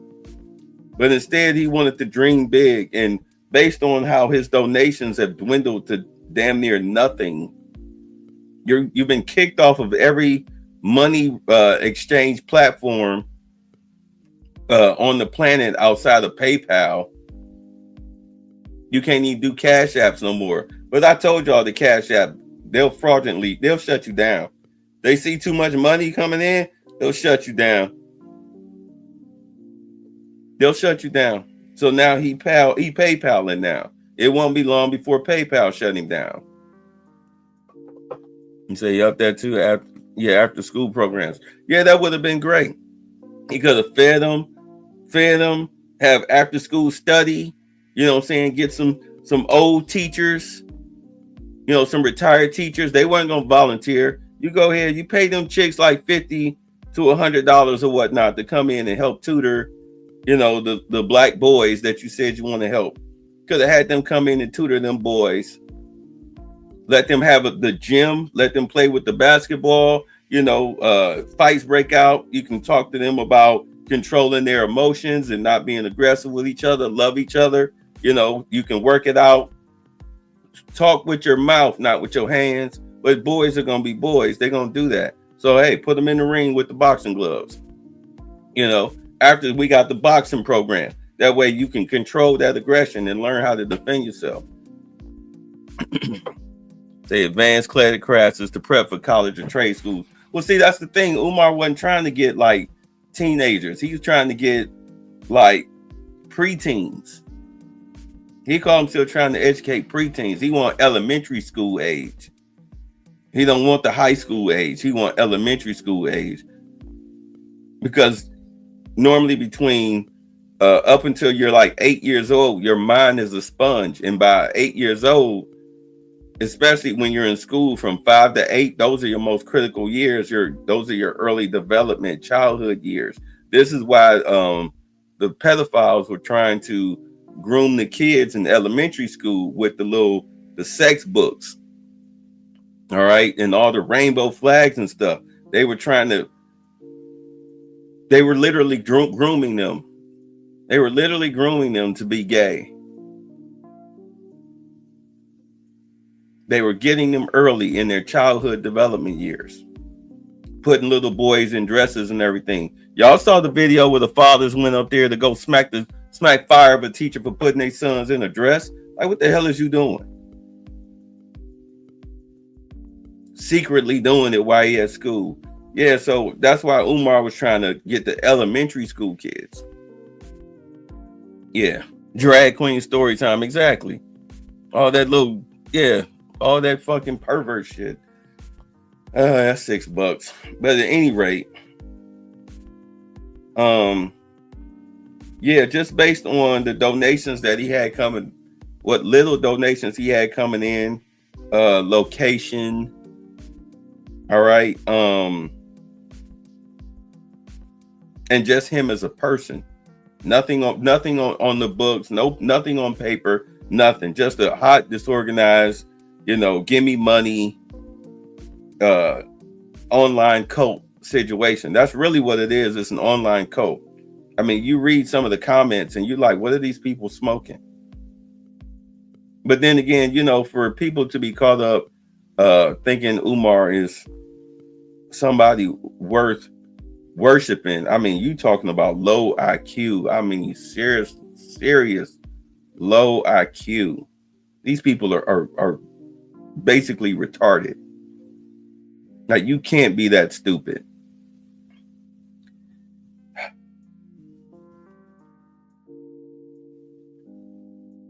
But yeah, the situation came back. It came back on him through his daughters. That's why you answer the phone. People, like we always say, keep your business off the internet. Keep your business off the internet. That way people don't really judge. They can't really judge you on that, on your personal business like that. But all he had to do was just answer the phone. If he didn't answer the phone, none of this would have happened. But he's immature, very immature, very self-centered, thinks very highly of himself, very narcissistic. But eventually all of this, I think probably by the end of the year, maybe about this time next year, his grift will come to an end. We'll see. It'll all really boil down to whether if PayPal shuts him down or not. Once he can't receive any money digitally, that's when it will really be over. If they take the schools, he gonna swear up and down it's racism, white supremacy, not the fact that he wasn't paying the damn paying the bills like the mortgage and the land tax. So the bank will seize the property, just like they do with any foreclosure. They'll seize the property. They already threw up one fence. We'll see if they throw up a few more. They probably made him put them doors in, those metal doors. They probably made him put them in. But those metal doors, if you saw them, like, please, like if I was just a basic little burglar, somebody, little credit card or whatever, please. I'm getting in them doors. Like that suck. Doors don't even fit. The doors don't even fit the frame all the way. You can clearly see daylight at the bottom of them. Like mice can easily get in. If the mice can get in, you are not properly insulated, bro.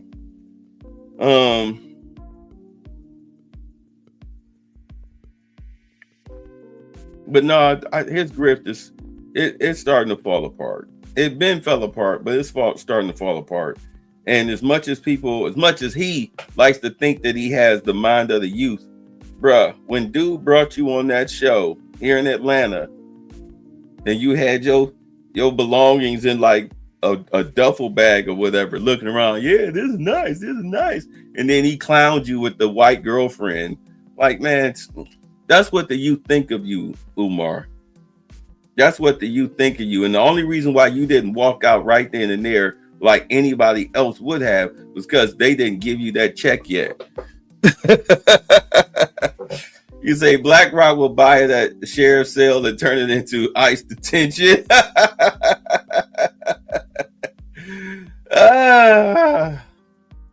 But in all honesty, he could have got a building down here in Atlanta for less than $150K. And I mean, black people all over Atlanta.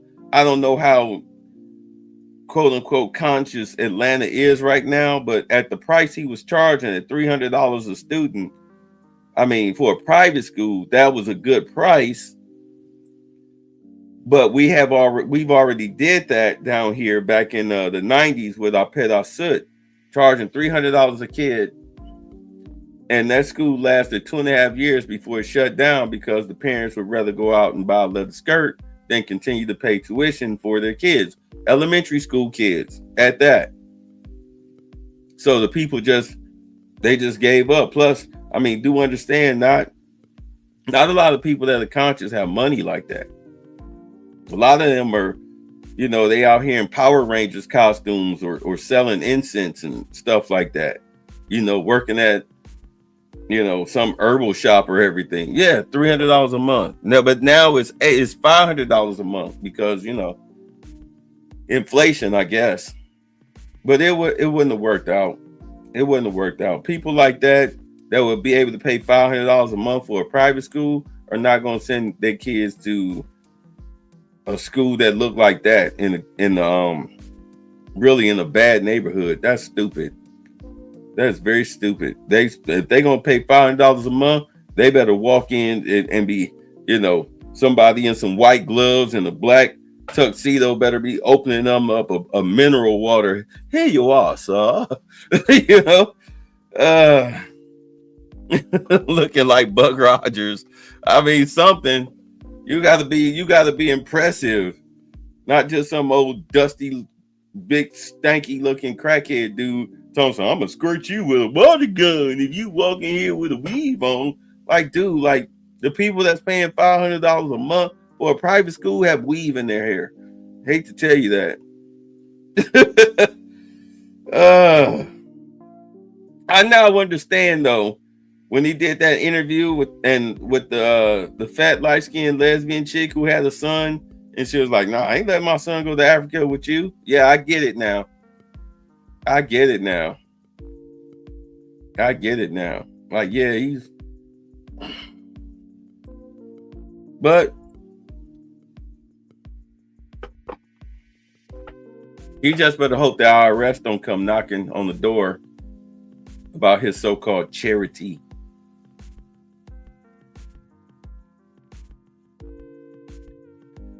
All right, I don't really want to. I did want to talk about it. That's why I kept it kind of short tonight. But, it is what it is.